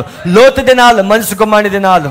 నోవహు దినాలు ఏం జరిగింది? జనులు త్రినుచు, త్రాగుచు, పెండ్లాడుచు, పెండ్లికి ఇయ్యబడుచు ఉండేది. అంతలో జలప్రలయం వచ్చి మొత్తం నాశనం అయిపోయింది.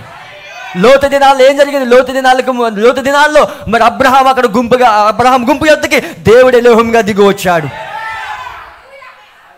అబ్రాహాం యొద్దకు దిగి వచ్చాడు ఆయన. అబ్రాహాం గుంపు యొద్దకు దిగి వచ్చాడు. అబ్రాహాము సారా శరీరాలు మార్పు పొందుకున్నాయి అక్కడ. అబ్రాహాము సారాలకి ముద్రలు తెరవబడ్డాయి అక్కడ. అబ్రాహాము సారాలకి ముద్రలు తెరవబడటం వల్ల, ఆ ముద్రల వర్తమానం వినడం వల్ల ఎత్తబడే విశ్వాసం పొందుకున్నారు. శరీర మార్పు పొందుకున్నారు వాళ్ళు. శరీర మార్పు జరిగిందా లేదా? అబ్రాహాము సారాలకి. హల్లెలూయా. అబ్రాహాము సారాలు ఎప్పుడు ఆ వర్తమానం వింటున్నప్పుడే వాళ్ళ పేర్లు కూడా కొత్త పేర్లుగా మార్చబడ్డాయి. అబ్రహాముగా మారాడు, సారాయి సారాగా మారింది, కొత్త పేర్లు వచ్చాయి. కొత్త పేర్లు ఎక్కడున్నది? ఉరుములలో దాగున్నది, ముద్రలో దాగున్నది. అబ్రాహాం పేరు మార్చబడింది, సారా పేరు మార్చబడింది, కానీ లోతు పేరు మార్చలేదు ఆయన. లోతు పేరు మార్చలేదు ఆయన. ఆ ముద్రల వర్తమానం లోతు కాదు. హల్లెలూయా. అబ్రాహాముని విడిచిపెట్టి వేరైపోయిన లోతు. సేమ్ ఇక్కడ జూనియర్ జాక్సన్ గారిలో కూడా వేరైపోయారు. లోతుని వర్తమానంలో ఉండలేరు. అబ్రాహాము వర్తమానం ద్వారా దీవించబడతారు, అబ్రాహాము వర్తమానం ద్వారా ఆశీర్వదించబడతారు, కానీ వర్తమానంతో నిలబడి ఉండలేరు, వాక్యంతో నిలబడి ఉండలేరు. లోతులు వేరు కావాల్సినది. అబ్రాహాంతో వేరైపోవాలి వాళ్ళు.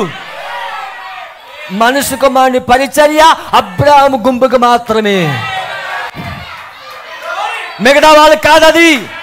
లోతు కాదు, అబ్రాహాము గుంపుకు మాత్రమే. మరి ఈరోజు అంతే. ఆ ప్రకారమే మనుషు కుమారుడు ప్రత్యక్షమగు దినమనా మళ్ళా మన మనుషు కుమారుని దినాల్లో ఉన్నాం. మనుషు కుమారుడు ప్రత్యక్షపరుచుకున్నాడు. మొదటి రాకడలో యూదులకు ప్రత్యక్షపరుచుకున్నాడు ఆయన, యూదులకు సమరయులకు బయలుపరుచుకున్నాడు ఆయన. ఈ రెండవ రాకడలో అన్యులకు బయలుపరుచుకున్నాడు ఆయన. అందుకే వాళ్ళు ఇది ఎక్కడ జరుగును, ఎప్పుడు కాదు, ఎప్పుడో చెప్పేశాడు ఆయన. ఎక్కడ? ఆయన పీనుగు ఎక్కడ ఉన్నదో అక్కడ పక్షిరాజులు పోగవునని. గద్దలు కాదు, గద్దకి పక్షిరాజు జాలదాడు ఉన్నది. పక్షిరాజులు పోగవునని వారితో చెప్పాను. పీనుగు అంటే ఏంటి? He replied, where there is a dead body. ఇక్కడ కింగ్ జేమ్స్లో కరెక్ట్కుంటుంది. దేవుడి నామాన్ని మహిమ కలిగిన గాక. అక్కడ పీనుగను ఉన్నది. లూకా సువార్త 17:37. And they answered and said to him, where, Lord? And he said unto them, where whosoever the body is, thither will the eagles be gathered together. శరీరం ఎక్కడుంటుందో అక్కడ పక్షిరాజులు పోగవును. ఏంటి శరీరం? శరీరం ఏంటి? మనిషి కుమారుడు. మొదటి రాకళ్ళు ఆయన శరీరం తెరవబడిందా లేదా? హల్లెలూయా. నా రక్తం త్రాగి నా శరీరం తినివాడే నిత్య జీవం గలవాడు అన్నాడు. మరి యేసుక్రీస్తు ఎవరు? 7 ముద్రలు అయి ఉన్నాడు. ఇప్పుడు శరీరం ఎక్కడుంటుందో అక్కడ పక్షిరాజులు పోగవుతాయి. పీనుగ ఎక్కడుంటుందో అక్కడ పక్షిరాజులు పోగవుతాయి. బాడీ, శరీరము, మనిషి కుమారుడి పరిచర్య, అదే 7 ముద్రల వర్తమానం. ఎక్కడైతే వర్తమానం ఉంటుందో, ఎక్కడైతే వాక్యం ఉంటుందో అక్కడే పక్షిరాజులు పోగవుతాయి. వాక్యం లేని చోట పక్షిరాజులు ఉండలేవు. వాక్యము లేని చోట కోడి పిల్లలు ఉంటాయి. వాక్యం ఉన్న చోట పక్షిరాజులు పోగవుతాయి. మరి మీరెవరు? పక్షిరాజులు కాబట్టి వాక్యం వెతుక్కుంటూ శరీరం ఎక్కడున్నదో, బాడీ ఎక్కడున్నదో, మనిషి కుమారుడి పరిచర్య ఎక్కడున్నదో. హల్లెలూయా. దేవుని నామమున మహిమ కలుగుగాక. ఇప్పుడు 5 రకాల పరిచర్యలు మనిషి కుమారుడి పరిచర్య జరుగుతున్నది. అనేక సభ్యులు కలిగిన పరిచర్య. మనిషి కుమారుడి పరిచర్యలో నేను చాలాసార్లు చెప్పాను మీకు. ఎందుకు ఇది ఇంత స్పష్టంగా బోధిస్తున్నానంటే ఖచ్చితంగా తెలియాలి మీకు. మనిషి కుమారుడి పరిచర్య అనేది హృదయరాశాలు బయలుపరచుట.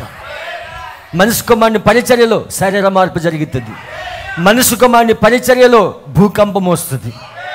అబ్రాహాము యొద్దకు వచ్చినప్పుడు, ఆయన ఎలోహింగా ప్రత్యక్షపరుచుకున్నప్పుడు, హల్లెలూయా, మానవ శరీరంలో వచ్చినప్పుడు అబ్రాహాము సారా హృదయరాశాలు బయలుపరిచాడు. ఆయన బయలుపరిచాడా లేదా? హల్లెలూయా.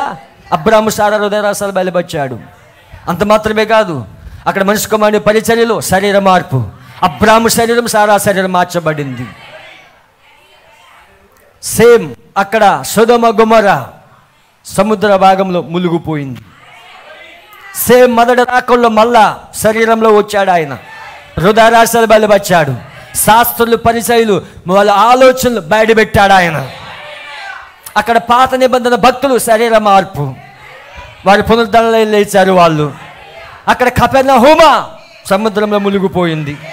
సేమ్ ఇప్పుడు కూడా మరలా యొక్క మనిషి కుమారుడు ప్రత్యక్షపరుచుకున్నప్పుడు, మనిషి కుమారుడు పరిచర్య జరుగుతున్నప్పుడు హృదయరాశాలు బయలుపరచబడుట. అందుకే విలియం బ్రన్హం గారు వెనక తిరిగి పలానా సహోదరి పలానా రోగంతో బాధపడుతున్నది, పలానా హౌస్ నెంబర్ ఆమెది ఎలా చెప్పగలిగాడు ఆయన? చెప్పింది విలియం బ్రన్హం కానే కాదు,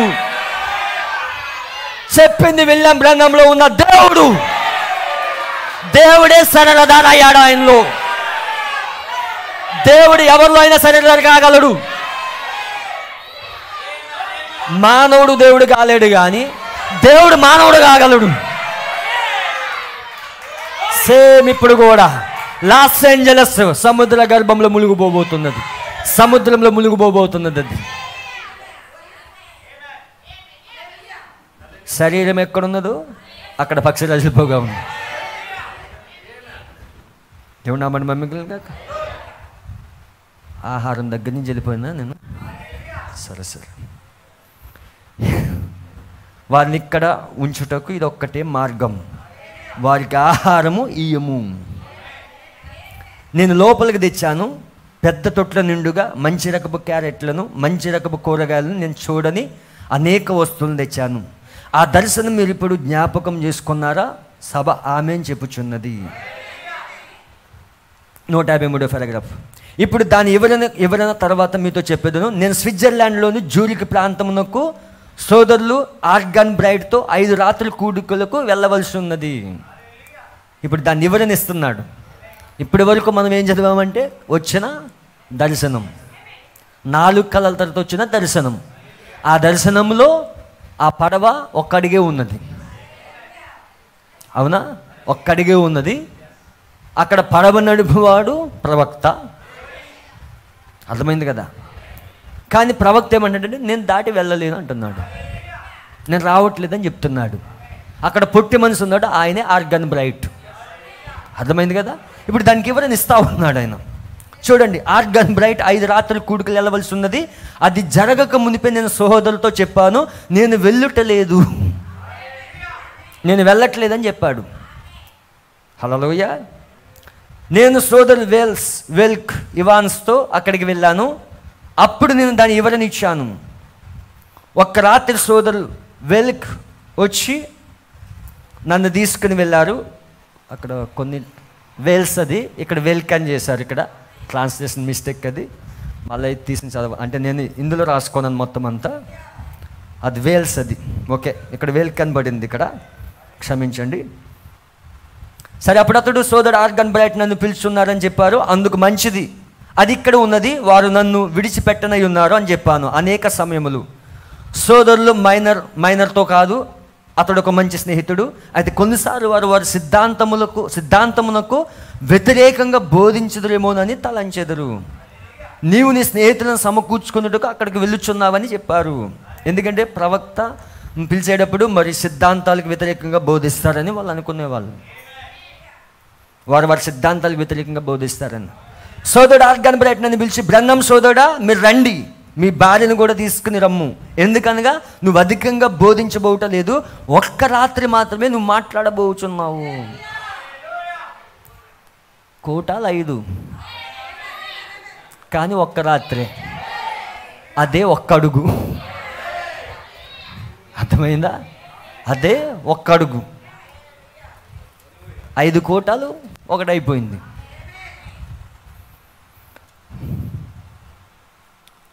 సరే, నువ్వు దాన్ని కూడా మాట్లాడవలసిన పని లేదని చెప్పాడు. అందుకు నేను వీలు పడదని చెప్పాను. కోటాలకు వెళ్ళట్లేదని చెప్పాడు కదా ఆయన. మంచిది చెప్పాను, నువ్వు నీ భార్య మరి అందరూ రండి చూడండి, మీరు వస్తే నేను అందరినీ యాత్రకు తీసుకుని వెళ్తాను. ఓ నా భార్య మీ భార్య మరి వారందరూ మన స్విట్జర్లాండ్ పాలస్తీనా ద్వారా పోవుదుము. లేదు అని నేను చెప్పాను. ఆ ఎవరు నా యొద్దనే ఉన్నది. సోదరుడు వేల్స్ లేక సోదరుడు ఫ్రెడ్తో ఇలా చెప్పాను, నేను రేపటి ఉదయం దాన్ని చెప్పేదను. మొదటిగా నా భార్య మీతో చెప్పాలని ఆశించున్నది అని చెప్పాను. నేను ఆమెను పిలిచినప్పుడు ఆమె వెళ్ళుటకు నిరాకరించినది. అప్పుడు నేను ఇదిగో అది ఇక్కడే ఉన్నదని చెప్పాను. చూడండి, ఆ చిన్న పడవ అక్కడ కూడిన ఆ కూడికను సూచించుచున్నది. ఆ చిన్న పడవ ఆ కూడికను సూచించుచున్నది. ఒక్కడుగు కూడిక, ఒక్కడుగు పడవ, ఒక్క కూడిక. ఆ గట్టు వెంబడి ఒక కూడికతో ఎక్కడికైనా వెళ్ళవచ్చును. అయితే సముద్రమును దాటి నన్ను పిలిచినప్పుడు ఆ ఒక్క కూడిక చాలదు. అది తెల్లగాని మంచిదిగాని ఉండినను. మరియు సోదరుడు ఫ్రెడ్ మరియు సోదరుడు దర్శనములో వారు ప్రాతినిధ్యం వహించారు. వారు ఉల్లాస ప్రయాణికులుగా వెళ్ళారు, తమాషాకు చెప్పుచున్నారు. అయితే నేను దాన్ని చేయవలని చింతించడం లేదు. వారు పడవను నడుపు వారు కాదని చెప్పాను. వారు బోధకులు కాదని అర్థము. వారు బోధకులు కాదు, బోధించే వాళ్ళు ఎవరు? ప్రవక్త. బోధించేది ప్రవక్త ఉన్నాడు. అయితే నేను ఒక బోధకునిగా ఉన్నాను. మరి అప్పుడు చిన్న పొడవైన కట్టడంలో ఆహారము దీవి దేశములకు వెళ్ళలేదు. అది దీవది స్విట్జర్లాండ్. నేను ఆ చిన్న కట్టడంలోకి తిరిగి వచ్చిన ఆ పిరమిడ్ ముక్కోనపు టేపుల అనేకమైన వాటిని తయారు చేశాను. ఆ విధంగా ప్రజలకు మనం జీవించు ఈ గడియను చూపించాను. ఇప్పుడు దీనిని ఇతరులకు వచ్చిన కళలతో పోల్చి చూడండి.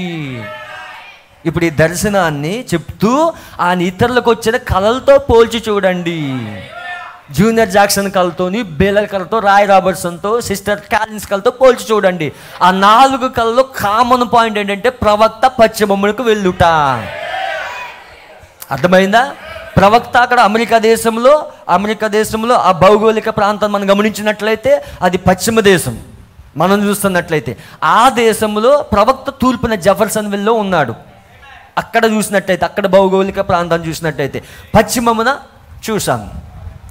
ఇప్పుడు కళ ప్రకారంగా ప్రవక్తకి మొదటగా వచ్చిన దర్శనం ప్రకారంగా ఆ దర్శనం నెరవేర్పు జరిగే సమయం వచ్చినప్పుడు ప్రవక్త తన ఇల్లు ఖాళీ చేసి పశ్చిమానికి వెళ్ళిపోవాలి. అయ్యలార ఇదనా సమయం బోధించినప్పుడు ఆయన ఆ యొక్క వర్తమానం బోధించిన తర్వాత 1963లో ఆయన తన ఇల్లుని విడిచిపెట్టి ఆ దర్శనం నెరవేర్పు జరిగే సమయంలో ఆయన ఆ యొక్క తూర్పు ప్రాంతంలో ఉన్న జెఫర్సన్ విల్లు విడిచిపెట్టి ఆయన చూశానికి వెళ్ళిపోయాడు. హల్లెలూయా. కళ ప్రకారంగా వెళ్ళిపోయాడు. ఇప్పుడు ఎందుకు వెళ్ళాడంటే ఆ కళ ప్రకారంగా జూనియర్ జాక్సన్లో కళ కానీ, బేలర్ కళలో కానీ, రాయ్ రాబర్ట్సన్లో కళ కానీ, సిస్టర్స్ కాలిన్స్లో కళ కానీ కామన్ పాయింట్ పశ్చిమమునకు వెళ్ళుట. కానీ ప్రవక్త ఏమన్నాడు? ఇక్కడే నిలిచి దాని వైపు ఎత్తి చూడండి. కానీ అందరూ అక్కడ నిలవలేదు, ఎవరి మార్గాల్లో వాళ్ళు వెళ్ళిపోయారు. అదే చూపిస్తూ ఉన్నది. అదే ప్రవక్త అంటే దీని ఇప్పుడు ఇతరులకు వచ్చిన కళలతో పోల్చి చూడండి. ఇది ఒక దర్శనంగా ఉన్నది, అది ఆహారము, అది ఇక్కడ ఉన్నది, ఇదే ఆ స్థలము. ఇప్పుడు ఆహారాన్ని సమకూరుస్తూ ఉన్నాడు ఆయన. కోటాలకు వెళ్ళట్లేదు, అక్కడ కోటాలన్నీ ఆపేశాడు ఆయన. ఆహారాన్ని సమకూరుస్తూ ఉన్నాడు. ఎవరి కొరకు? పెండ్లి కుమార్తె పరిపూర్ణతలోకి రావాలని ఆహారాన్ని సమకూరుస్తూ ఉన్నాడు ఆయన. హల్లెలూయా. దేవుని నామమున మహిమ కలుగును గాక. స్టోర్డ్ ఫుడ్, ఆహారాన్ని సమకూరుస్తూ ఉన్నాడు ఆయన. ఏంటి ఆహారం? 7 ముద్రల వర్తమానం. హల్లెలూయా. దేవుని నామమున మహిమ కలుగును గాక. కొంచెం ముందుకు వెళ్దాం. అందరు ఇక్కడే ఉన్నారా? కొంచెం నెమ్మదిగా చెప్తేనే అర్థమవుతుంది. ప్రతి కళ మీకు నాటుకోవాలి. 163వ పారాగ్రాఫ్ గమనించండి. అప్పుడేం జరిగినది? ఆ 4వ దర్శనం వచ్చిన వెంటనే సోదరుడు పార్నలు వచ్చారు. ఆయన ఇక్కడెక్కడో ఉండును, ఇక్కడే బిల్లి ఇక్కడ లేడు. ఆ మనుషుడు ఒక మూర్ఖ స్వభావం గలవాడు. అతడు బ్లూమింగ్టన్ నుండి వచ్చుచున్నాడు, ఒక బెడ్ఫోర్ట్ నుండి వచ్చుచున్నాడని తలంచెదను. లేఫా ఎట్ కూడికలను ఏర్పాటు చేసి ఉన్నాడు. అతడు కూడా ఒక కలగన్నాడు. అతడు సోదరుడు వుడ్ దగ్గరికి వచ్చి, నేను దీన్ని చెప్పకుండా ఉండలేను, దీన్ని ఏ విధంగా నేను చెప్పవలసి ఉన్నది, నేను దీని సోదరుడు బ్రహ్మంతో చెప్పవలసి ఉన్నది, అది నన్ను తొందర చేయుచున్నది అని చెప్పాడు. ఇప్పుడు పార్నల్ వచ్చాడు. 5వ కళకి వెళ్దాం మనం. అందరు ఇక్కడే ఉన్నారా? హల్లెలూయా. ఐదవ కళ కలదు. దేవునికి సమస్తము తెలియను, వాటి మధ్య ఒక్కటి కాదు, అవి 1 2 3 4 5 6 వచ్చినవి. 6 కళలు వచ్చినాయి. అయితే చూడండి, ఇక్కడ ఈ పార్నల్కి వచ్చిన కళ. పార్నల్ అంటే ఇద్దరు ఉన్నారు. డాన్ పార్నల్ ఉన్నాడు, పీజే పార్నల్ ఉన్నాడు. ఇద్దరు ఉన్నారు ఇక్కడ. డాన్ పార్నల్ తప్పటి సిద్ధాంతంలోకి వెళ్ళాడు, ఇక్కడ పీజే పార్నల్. చాలా జాగ్రత్తగా ఉందండి, ఆ విషయం తర్వాత చూద్దాము. 165. సోదరుడు ఫార్నల్ ఈ విధంగా చెప్పాడు, నాకు ఒక వింతైన కల వచ్చినది, నేను ఒక కూడికను అక్కడ జరపనున్నాను. ఏదో ఒక విధంగా ఒక కొత్త సంఘము లాంటి దానిలో ఇక్కడ ఒక కూడిక జరుగును. అతడు మరలా చెప్పుచు, ఈ కొత్త సంఘం ఏ విధంగా వెలుపలకు రాగలదు, వారెందుకు సహకరించుకున్నారని అతడు ఆశ్చర్యపడుచున్నాడు. అతడు ఇంకనూ చెప్పుచు, అతడు అక్కడ నిలిచి ఆలోచించుచుండగా, మంచిది, నేను ఇక్కడే నిలిచిండును, నేను వేచియుండి ఆరాధనలో కలుసుకుందును అని చెప్పాడు. అప్పుడు ఒక మనుషుడు బ్రౌన్ రంగు కోటుని ధరించిన వాడై ఆ కట్టడంలో నుండి వచ్చుచుండెను. అతడు ఒక పుస్తకమును రాయుచుండెను. అతడు సోదరుడు పార్నల్తో, ఇది ఒక ఒద్దికైన కూడిక అని రాశారు వీళ్ళు. ఇంగ్లీష్లో క్లోజ్డ్ మీటింగ్ అని ఉంటుంది అక్కడ. ఇందులో చాలా మిస్టేక్స్ ఉన్నాయి. అయితే ఇది మరలా ట్రాన్స్లేషన్ చేస్తున్నారు, అప్పుడు మొత్తం అంతా సరవుతుంది. ఇక్కడ ఒద్దికైన కూడిక అని రాశారు వీళ్ళు. ఇక్కడ ఉందంటే ఇది లోపల కూడిక, క్లోజ్డ్ మీటింగ్ అని ఉంటుంది. This is a closed meeting. Hallelujah. అతడు సోదరుడు పార్నల్తో చెప్పాడు, ఇది లోపల కూటము, అది పెద్దలు మరి ధర్మకర్తల కొరకై ఉన్నది. బాగుంది. అతడు ఒక విధంగా భావించి ముందుకు అడుగు వేశాడు. కాబట్టి అతడు కొత్త ఆలయం యొక్క ద్వారం బయటకు వెళ్ళాడు. సంఘము నిర్మించబడింది, లేక కొంత రిపేర్ చేయబడి తిరిగి కట్టబడింది.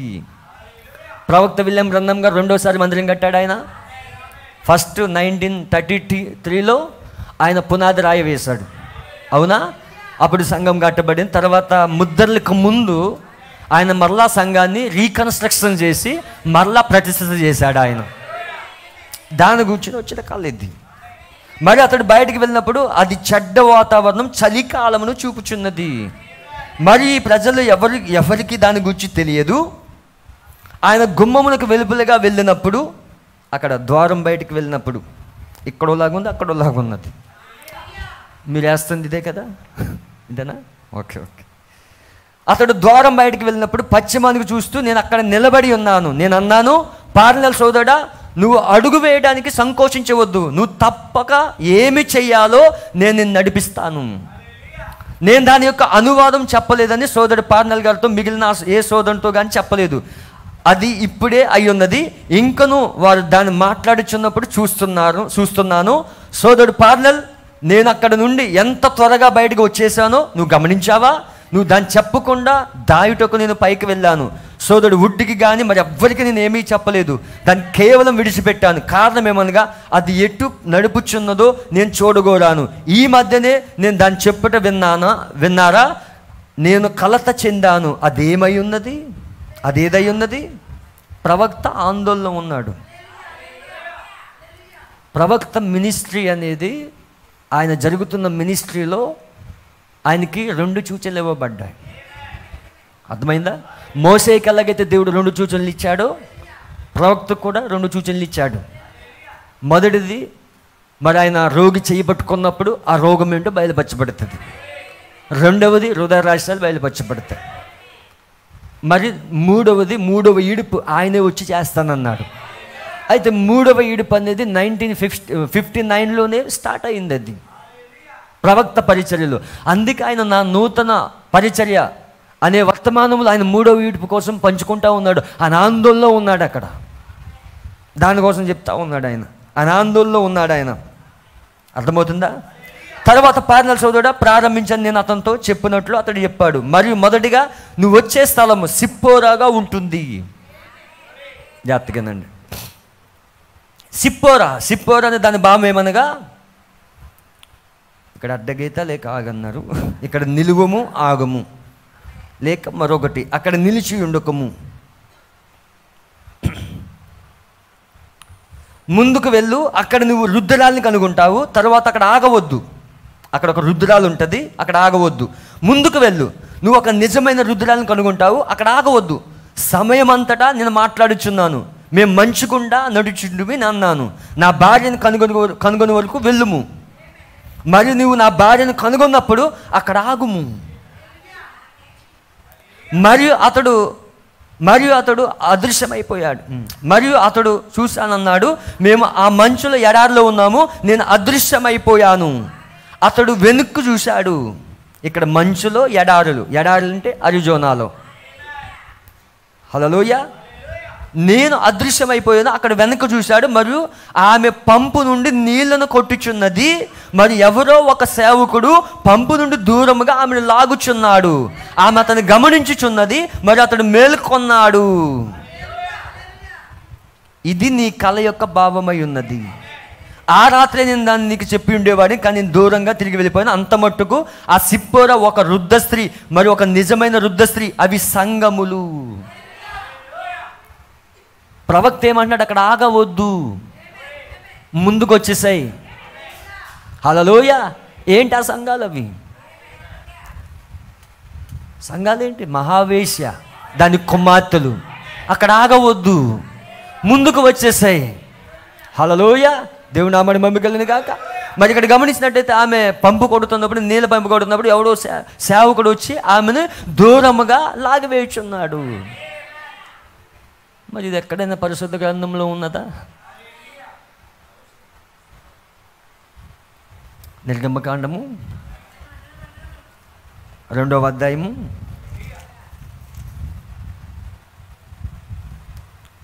16వ వచనం.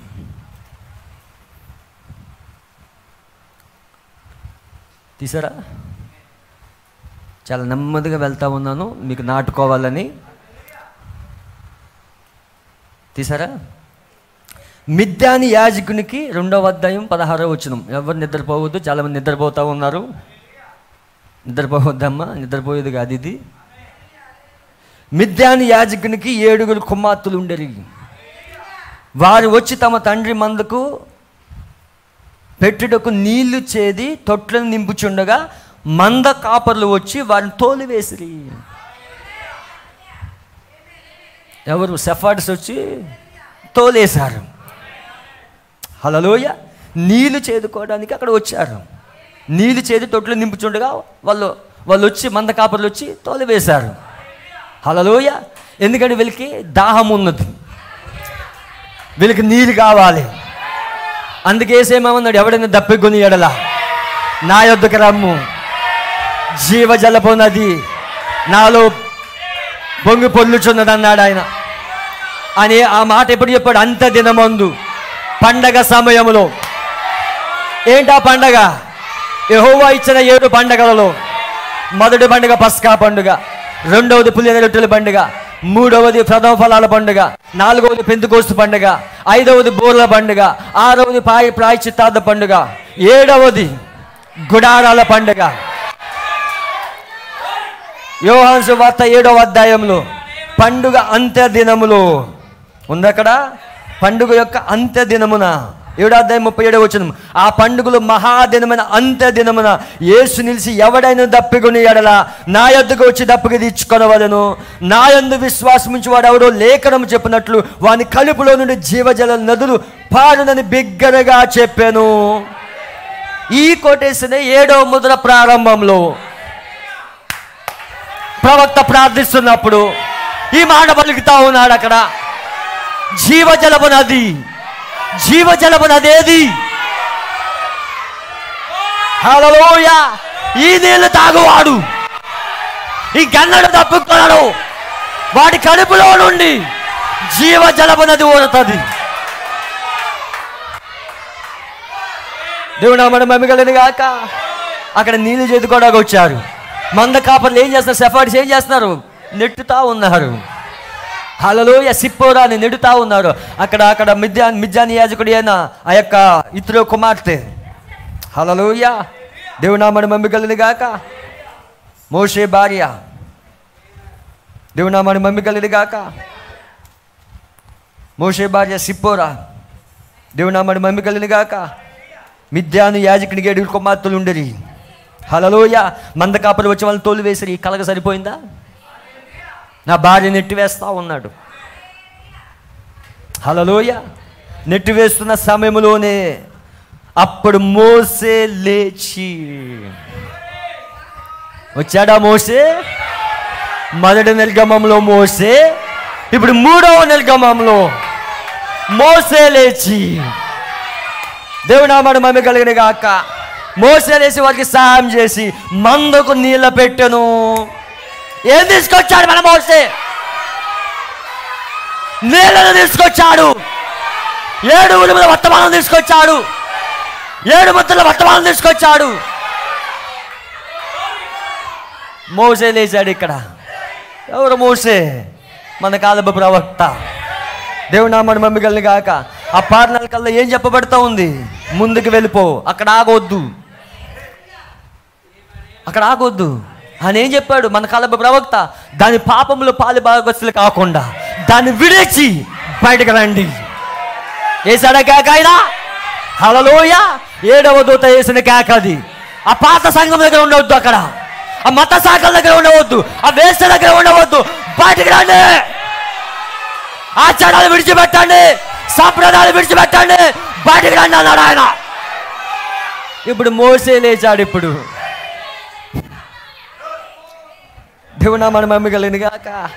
మరి మోసే లేచి ఎక్కడికి వెళ్తున్నాడు? ఇప్పుడు పర్వతం పైకి.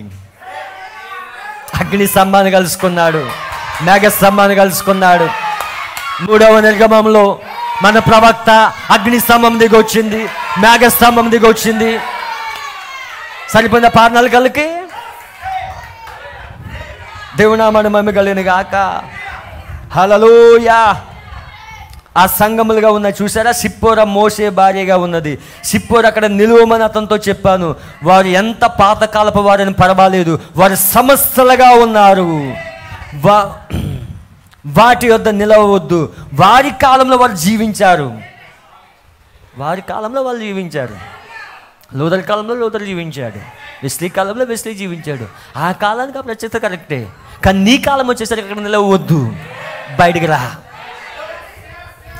అయితే అతడు నా భార్య వద్దకు వచ్చినప్పుడు అది నా సంఘం అయి ఉన్నది, ప్రవక్త సంఘం. దాని కొరకు యేసుక్రీస్తు చివరి దినముల్లో నన్ను పంపెను. యేసుక్రీస్తు చివరి దినాల్లో ప్రవక్తను పంపించాడు. ఆ జీవజలము నది తీసుకురావడానికి, ఆ వాక్యం తీసుకురావడానికి. ఆ వాక్యం మళ్ళా మోసే వచ్చి అక్కడ నీళ్ళు ఇచ్చాడా లేదా? మరి మన మోసే వచ్చి ఏమిచ్చాడు? వాక్యం ఇచ్చాడు. అందరు ఇక్కడే ఉన్నారా? దేవుడు మీ కన్నులు తెరుచును గాక. దేవుడు నామమున మమ్మల్ని అక్కడే నిలువు. నేను పడమరగా వెళ్ళిపోయాను, మళ్ళా పశ్చిమానికి వెళ్ళిపోయాడు. ప్రతి కళ పడమర వైపు.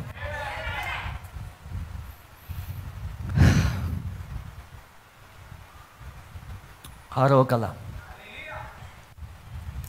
దేవుడు నామమున మహిమ కలుగును గాక. అప్పుడు సోదరి స్టెఫీ, నాకు తెలియదు, అవును ఆమె ఇక్కడే ఉన్నది. సోదరి స్టెఫీ హాస్పిటల్కి ఒక ఆపరేషన్ కొరకు వెళ్ళేటకు ముందు ప్రార్థనకై నా ఎదుగు వచ్చినది.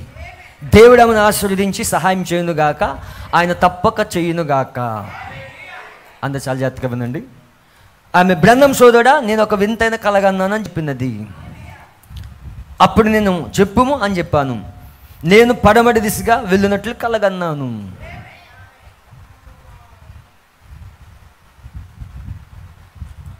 ఇది 6వ కలగా ఉన్నది. ఆమె ఇంకను చెప్పుచు, నేను పడమటి దిశగా వెళ్ళినట్టు కలగన్నాను. అక్కడ ఒక గట్టు మీద నిలిచి నేను చూచినప్పుడు అది ఒక ఏటవాలు దేశంగా ఉండినది.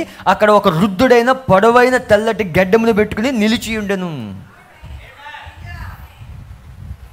దేవుని నామానికి మహిమ కలిగిన గాక. హల్లెలూయా. 5వ కళ పార్నెల కళ.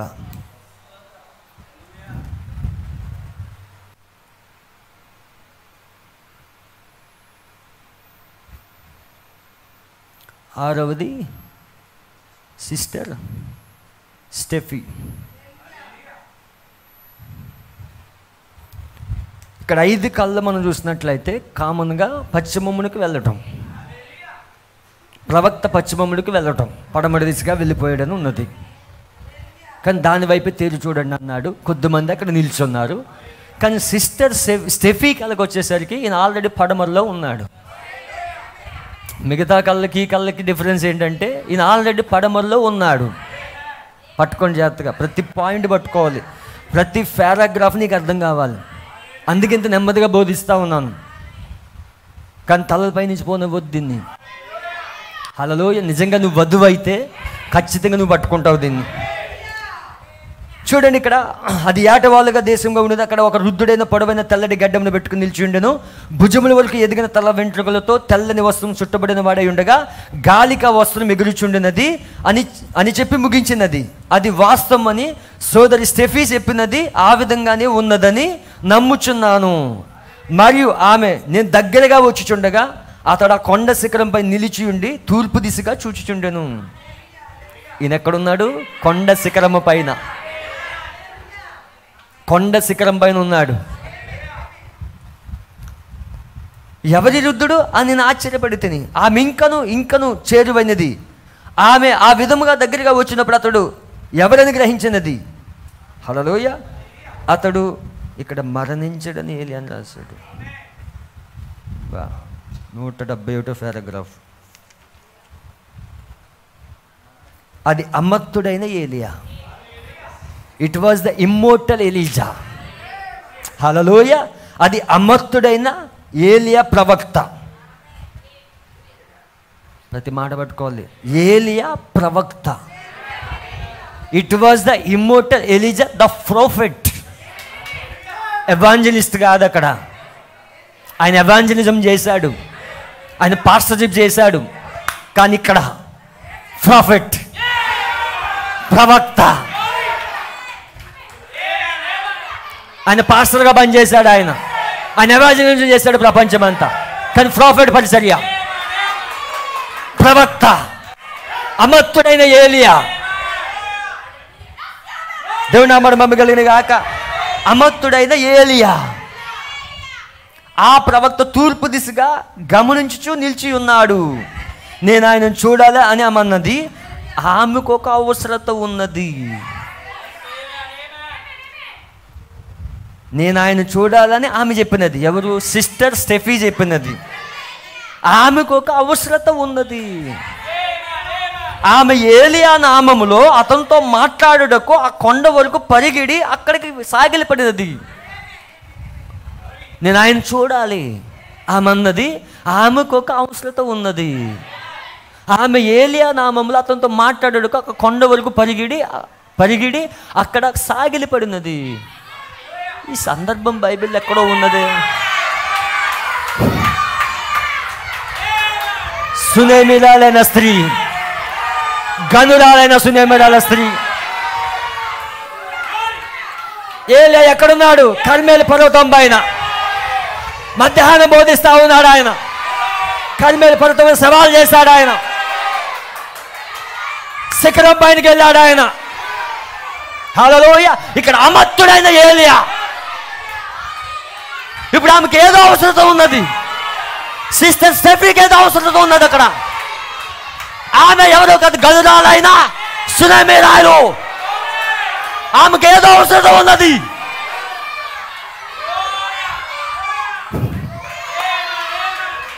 ఆమెకి ఏదో అవసరత ఉన్నది. ప్రవక్త ఎలీసా, ఏలియా ఆత్మనే ఎలీసా పైన ఉన్నది. 2 పాళ్ళు పొందుకున్నాడు ఆయన. ఏలియా అభిషేకమే ఎలీసా పైన ఉన్నది. 2 పాళ్ళు పొందుకున్నాడు. ఎలీసా మార్గంలో వెళ్ళేటప్పుడు ఆ కర్మేలు పర్వతానికి వెళ్తూ ఉండేవాడు.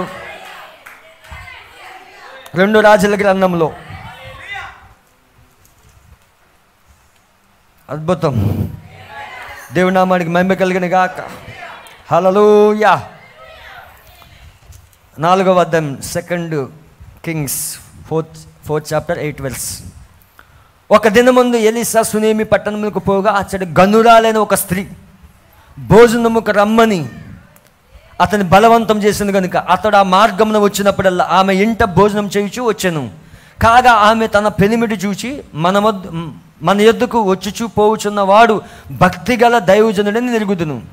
కావున మనం అతనికి గోడ మీద ఒక చిన్న గది కట్టించి అందులో అతని కొరకు మంచము, బల్ల, పీట, దీపస్తంభము నుంచెదము. మంచము, బల్ల, పీట, దీపస్తంభం, 7 దీపస్తంభముల వెలుగు. అతడు మన యొద్దకు వచ్చినప్పుడల్లా అందులో బస చేయవచ్చునని చెప్పాను. ఆ తర్వాత అతడు అక్కడికి ఒకానొక దినమున వచ్చి ఆ గదిలోకి వచ్చి అక్కడ పరుండెను. పిమ్మట అతడు తన దాసుడిని గెహజీని పిలిచి ఈ షూనేమీరాలను పిలువమనగా వాడు ఆమెను పిలిచెను. ఆమె వచ్చి అతని ముందర నిలబడినప్పుడు అతడు, నీవు ఇంత శ్రద్ధాభక్తులు మా యందు కనపరిచితివి, నీకు నేనేమి చేయవలను? రాజుతోనైనను సైన్యాధిపతినైనను నిన్ను గురించి నేను మాట్లాడవలని కోరుచున్నావా అని అడగమని గెహజీ ఆజ్ఞయ్యగా వాడు ఆ ప్రకారం ఆమెతో అనెను. అందుకు ఆమె, నేను నా స్వజనులో కాపురమున్నానను. ఎలీసా ఆమె నేనేమి చేయగోరుచున్నదని వాడిని అడగగా గెహజీ, ఆమెకు కుమారుడు లేడు, మరి ఆమె పెనిమిటి ముసలివాడని అతనితో చెప్పెను. అందుకు అతడు ఆమెను పిలువమనగా వాడు ఆమెను పిలిచెను. ఆమె వచ్చి ద్వారముందు నిలవగా ఎలీసా, మరుసటి ఏట ఈ ఋతువున నీ కౌగిట కుమారుడుండనని ఆమెతో అనెను. ఆమె ఆ మాట విని, దైవజనుడు నా ఏలినవాడ, అలాగూ పలకవద్దు, నీ దాసులని నాతో అబద్ధం ఆడవద్దను. పిమ్మట ఆ స్త్రీ గర్భవతి మరుసటి ఏట ఎలీసా తన చెప్పిన కాలమున కుమారుని కానెను. చూసారా, దైవజనుడు ఆ మార్గం గుండా వస్తూ ఉన్నాడు. ఆమె ఆసక్తి చూడండి. గనురాలైన షూనేమీరాలు, గనురాలైన స్త్రీ, ఆమె ఏం చేసింది? ఆ యొక్క ప్రవక్త కొరకు ఒక గదిని కట్టించింది. ఆ యొక్క కాపరి కొరకు ఒక గదిని కట్టించింది. అక్కడ వెళ్ళేటప్పుడల్లా విశ్రాంతి తీసుకుని పోతాడని ఆమె ఆసక్తి ఆమె హృదయవాంఛను తీర్చింది. నువ్వు దేవుని కొరకు ఏది చేసినా దేవుడు తన వద్ద ఏమీ ఉంచుకోడు. ఆయన ఖచ్చితంగా దాని ప్రతిఫలం ఇస్తాడు. ఆయన అది ప్రవక్తగా అది చేసింది, దేవుడికి చేసింది. నువ్వు చేస్తుంది మనుషులకి కాదు, దేవుడికి చేస్తా ఉన్నావు. దేవుడు నీకు ప్రతిఫలం ఇస్తాడు. ఆయన ఆమెకు కుమారుని ఇచ్చాడు. 18వ వచనం, ఆ బిడ్డ ఎదిగిన తర్వాత ఒకనాడు కోత కోయవలన తన తండ్రి దగ్గరికి పోయి అక్కడ ఉండగా వాడు, నా తల పోయినే అని తన తండ్రితో చెప్పెను. అతడు వాడిని ఎత్తుకొని తల్లి యొద్దకు తీసుకుని పొమ్మని పనివారిలో ఒకని చెప్పగా వాడు ఆ బాలుని ఎత్తుకొని వాని తల్లి యొద్దకు తీసుకుని పోయిను. పిల్లవాడు మధ్యాహ్నం వరకు తల్లి తొడ మీద పండుకొని ఉండి చనిపోయెను. అప్పుడు ఆమె పిల్లవాడిని దైవజనుని మంచం మీద పెట్టి తలుపు వేసి బయటికి వచ్చి, ఒక పనివాడిని, ఒక గాడిద నా యొద్దకు పంపుము, నేను దైవజను యొద్దకు పోయి వచ్చేదనని తన పెనిమిడితో ఆమె అనగా, అతడు, నేడు అమావాస్య కాదే, విశ్రాంతి దినము కాదే, అతని యొద్దకు ఎందుకు పోవుదువని అడగగా ఆమె, నేను పోవుట మంచిదని చెప్పి గాడిద గంట కట్టించి తాము ఎక్కి తన పనివానితో శీఘ్రంగా తోలుము, నేను నీకు సెలవిచ్చితేనే గాని నిమ్మలంగా తోలవద్దనను. ఆ ప్రకారమే ఆమె పోయి కర్మేలు పర్వతమందున్న ఆ దైవజనుడికి వచ్చాను. ఎలీసా ఎక్కడున్నాడు? ఇప్పుడు కర్మేలు పర్వతం పైన ఉన్నాడు. ఆ దైవజనుడు దూరముగా నుండి ఆమెను చూసి, అదుగో ఆ షూనేమీరాలు, నువ్వు ఆమెను ఎదుర్కొన్నట్టుగా పరుగున పోయి నీవును నీ పెనిమిడి నీ బిడ్డయు సుఖంగా ఉన్నారని అడుగమని తన పనివాడుడైన గెహజీతో చెప్పి పంపెను. అందుకు ఆమె సుఖముగా ఉన్నామని చెప్పాను. పిమ్మట ఆమె కొండ మీద ఉన్న దైవజనుడికి వచ్చి ఆమె కాళ్ళు పట్టుకొనెను. గెహజీ ఆమెను తోలువేటకు దగ్గరికి రాగా దైవజనుడు, ఆమె బహుగా వ్యాకులముగా ఉన్నది. ఆమెకేదో అవసరం ఉన్నది, ఆమె వ్యాకులంలో ఉన్నది. యెహోవా సంగతి నాకు తెలియజేయక మరుగు చేశాను. కొన్నిసార్లు ప్రవక్తలు కూడా కొన్ని విషయాలు మరుగు చేస్తాడు. ఆయన యేసోబు జీవితంలో కూడా మరుగు చేశాడు. కలలు జీవించాడు, రాజువవుతావని చెప్పాడు, కానీ మధ్యలో జరిగే స్టోరీ మరుగు చేశాడు. హల్లెలూయా. ఆమె జోలికి పోవదని వానికి ఆజ్ఞ ఇచ్చాను. అప్పుడు ఆమె కుమారుడు కావాలని నువ్వు నా ఏలిన వాడవని నిన్ను అడిగితేనా, నన్ను భ్రమ పెట్టవదని నేను చెప్పలేదా అని అతనితో మనవి చేయగా, అతడు, నీ నడుము బిగించుకుని నా దండము చేత పట్టుకుని పొమ్ము, ఎవరైనా నీకు ఎదురుపడిన ఎడల వానికి నమస్కరింపవద్దు, ఎవరైనా నీకు నమస్కరించిన ఎడల వాడికి ప్రతి మర్యాద చేయవద్దు, అక్కడికి పోయి నా దండము నా బాలం ముఖం మీద పెట్టమని గెహజీకి ఆజ్ఞ ఇచ్చి పంపెను. హల్లెలూయా. ఈమె ఏదో అవసరతలో ఉన్నది. ఈమె ఎక్కడికి వచ్చిందంటే ఇక్కడ ఏలియా నామములో అతనితో మాట్లాడుటకు కొండ వరకు పరిగెడి అక్కడ సాగిలి పడినది. కొండ వరకు పరిగెడి కర్మేలు పర్వతం దగ్గరికి వెళ్ళి ఏలియా నామంలో తన కుమారుని తీసుకుని వెళ్ళింది. ఇప్పుడు ఎలీసా ఏం చేశాడు? మెయిన్ పాయింట్కి వచ్చేస్తున్నాను నేను. 35వ వచనం, 34. మంచం మీదకి ఎక్కి బిడ్డ మీద తను చాచుకుని, ఇప్పుడు బిడ్డను అక్కడ పెట్టాడు, మంచం మీద పెట్టాడు. తన నోరు వాని నోటి మీదను, తన కండ్లు వాని కండ్ల మీదను, తన చేతులు వాని చేతుల మీద ఉంచి బిడ్డ మీద పొడుగుగా పండుకొనగా ఆ బిడ్డ ఒంటికి వెట్ట పుట్టెను. తాను దిగి ఇంటిలో యువతల నుండి అవతలకు ఒకసారి తిరిగి నడిచి మరలా మంచం మీదకెక్కి వాని మీద పొడుగుగా పండుకొనగా బిడ్డ 7 మార్లు తుమ్మి కండ్లు తెరిచెను. 7 seasons, 7 seasonings, 7 seals. 7 ముద్దల వర్తమానం ఆ బిడ్డను లేపింది. ఈరోజు కూడా 7 ముద్దల వర్తమానం నేను కూడా లేపగలదు. మృతతులు వాడిని లేపింది, జీవంలోకి తీసుకొచ్చింది. 7 seasonings, 7 ముద్దల వర్తమానం. 7 సార్లు తుమ్మాడు అక్కడ. 7 ముద్దల వర్తమానం ఈ వధువుని మేల్కొల్పుతా ఉన్నది. 7 ముద్దల వర్తమానం ఈ వధువుని మేల్కొల్పుతా ఉన్నది. 7 ముద్దల వర్తమానం శరీర మార్పు తీసుకొస్తుంది. 7 ముద్దల వర్తమానం నీ ఆలోచన మారుస్తుంది. 7 ముద్దల వర్తమానం నీ తలంపులు మార్చే వర్తమానం.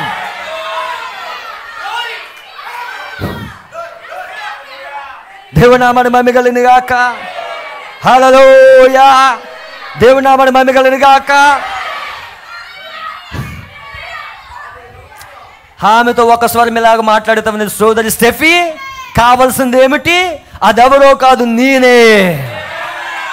అదెవరో కాదు, బ్రహ్మమాయ ఉన్నాడు. దేవుని నామమున మహిమ కలుగును గాక. ఎలీసా ఈ అద్భుతం చేసిన తర్వాత ఆ చనిపోయిన బాలుడు తిరిగి లేచాడు. 7 ముద్దల వర్తమానం ఏం చేస్తుంది? మృతతుడైన వాడిని లేపుతుంది. 7 ముద్దల వర్తమానం ఏం చేస్తుంది? నీ ఆలోచనలు మారుస్తుంది, నీ తలంపులు మారుస్తుంది, జీవాన్ని తీసుకొస్తుంది. నెక్స్ట్ చాప్టర్లోనే కుష్టి రోగైన నయమాను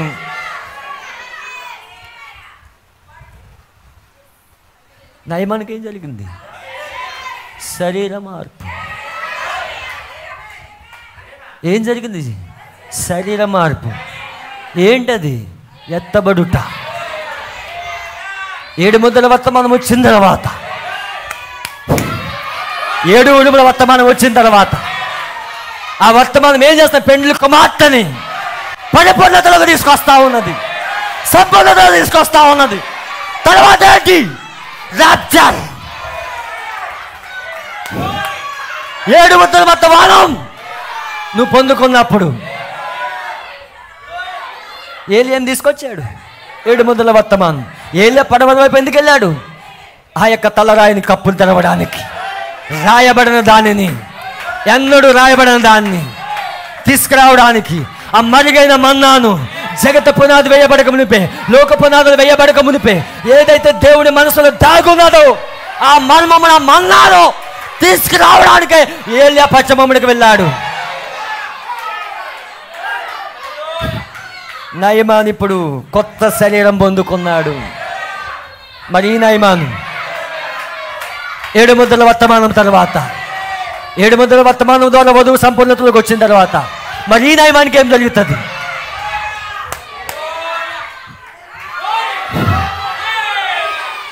దేవుని నామానికి మహిమ కలుగును గాక. Praise the lord.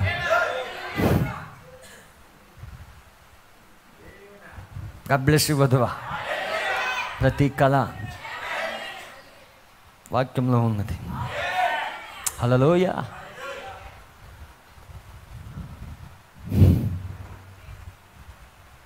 దేవుడు మిమ్మల్ని దీవించింది గాక. నెక్స్ట్ వీక్ కంటిన్యూ చేద్దాం. అందరూ లేచి నిలబడి దేవుని స్తుతిద్దాం. 7 ముద్దల వర్తమానం తర్వాత ఆమె పరిపూర్ణతలోకి వస్తుంది. ఆమె సజీవంగా కొనుపోబడుతుంది. హల్లెలూయా. దేవుడు మిమ్మల్ని దీవించును గాక. అందరూ కూడా లేచి నిలబడదాం.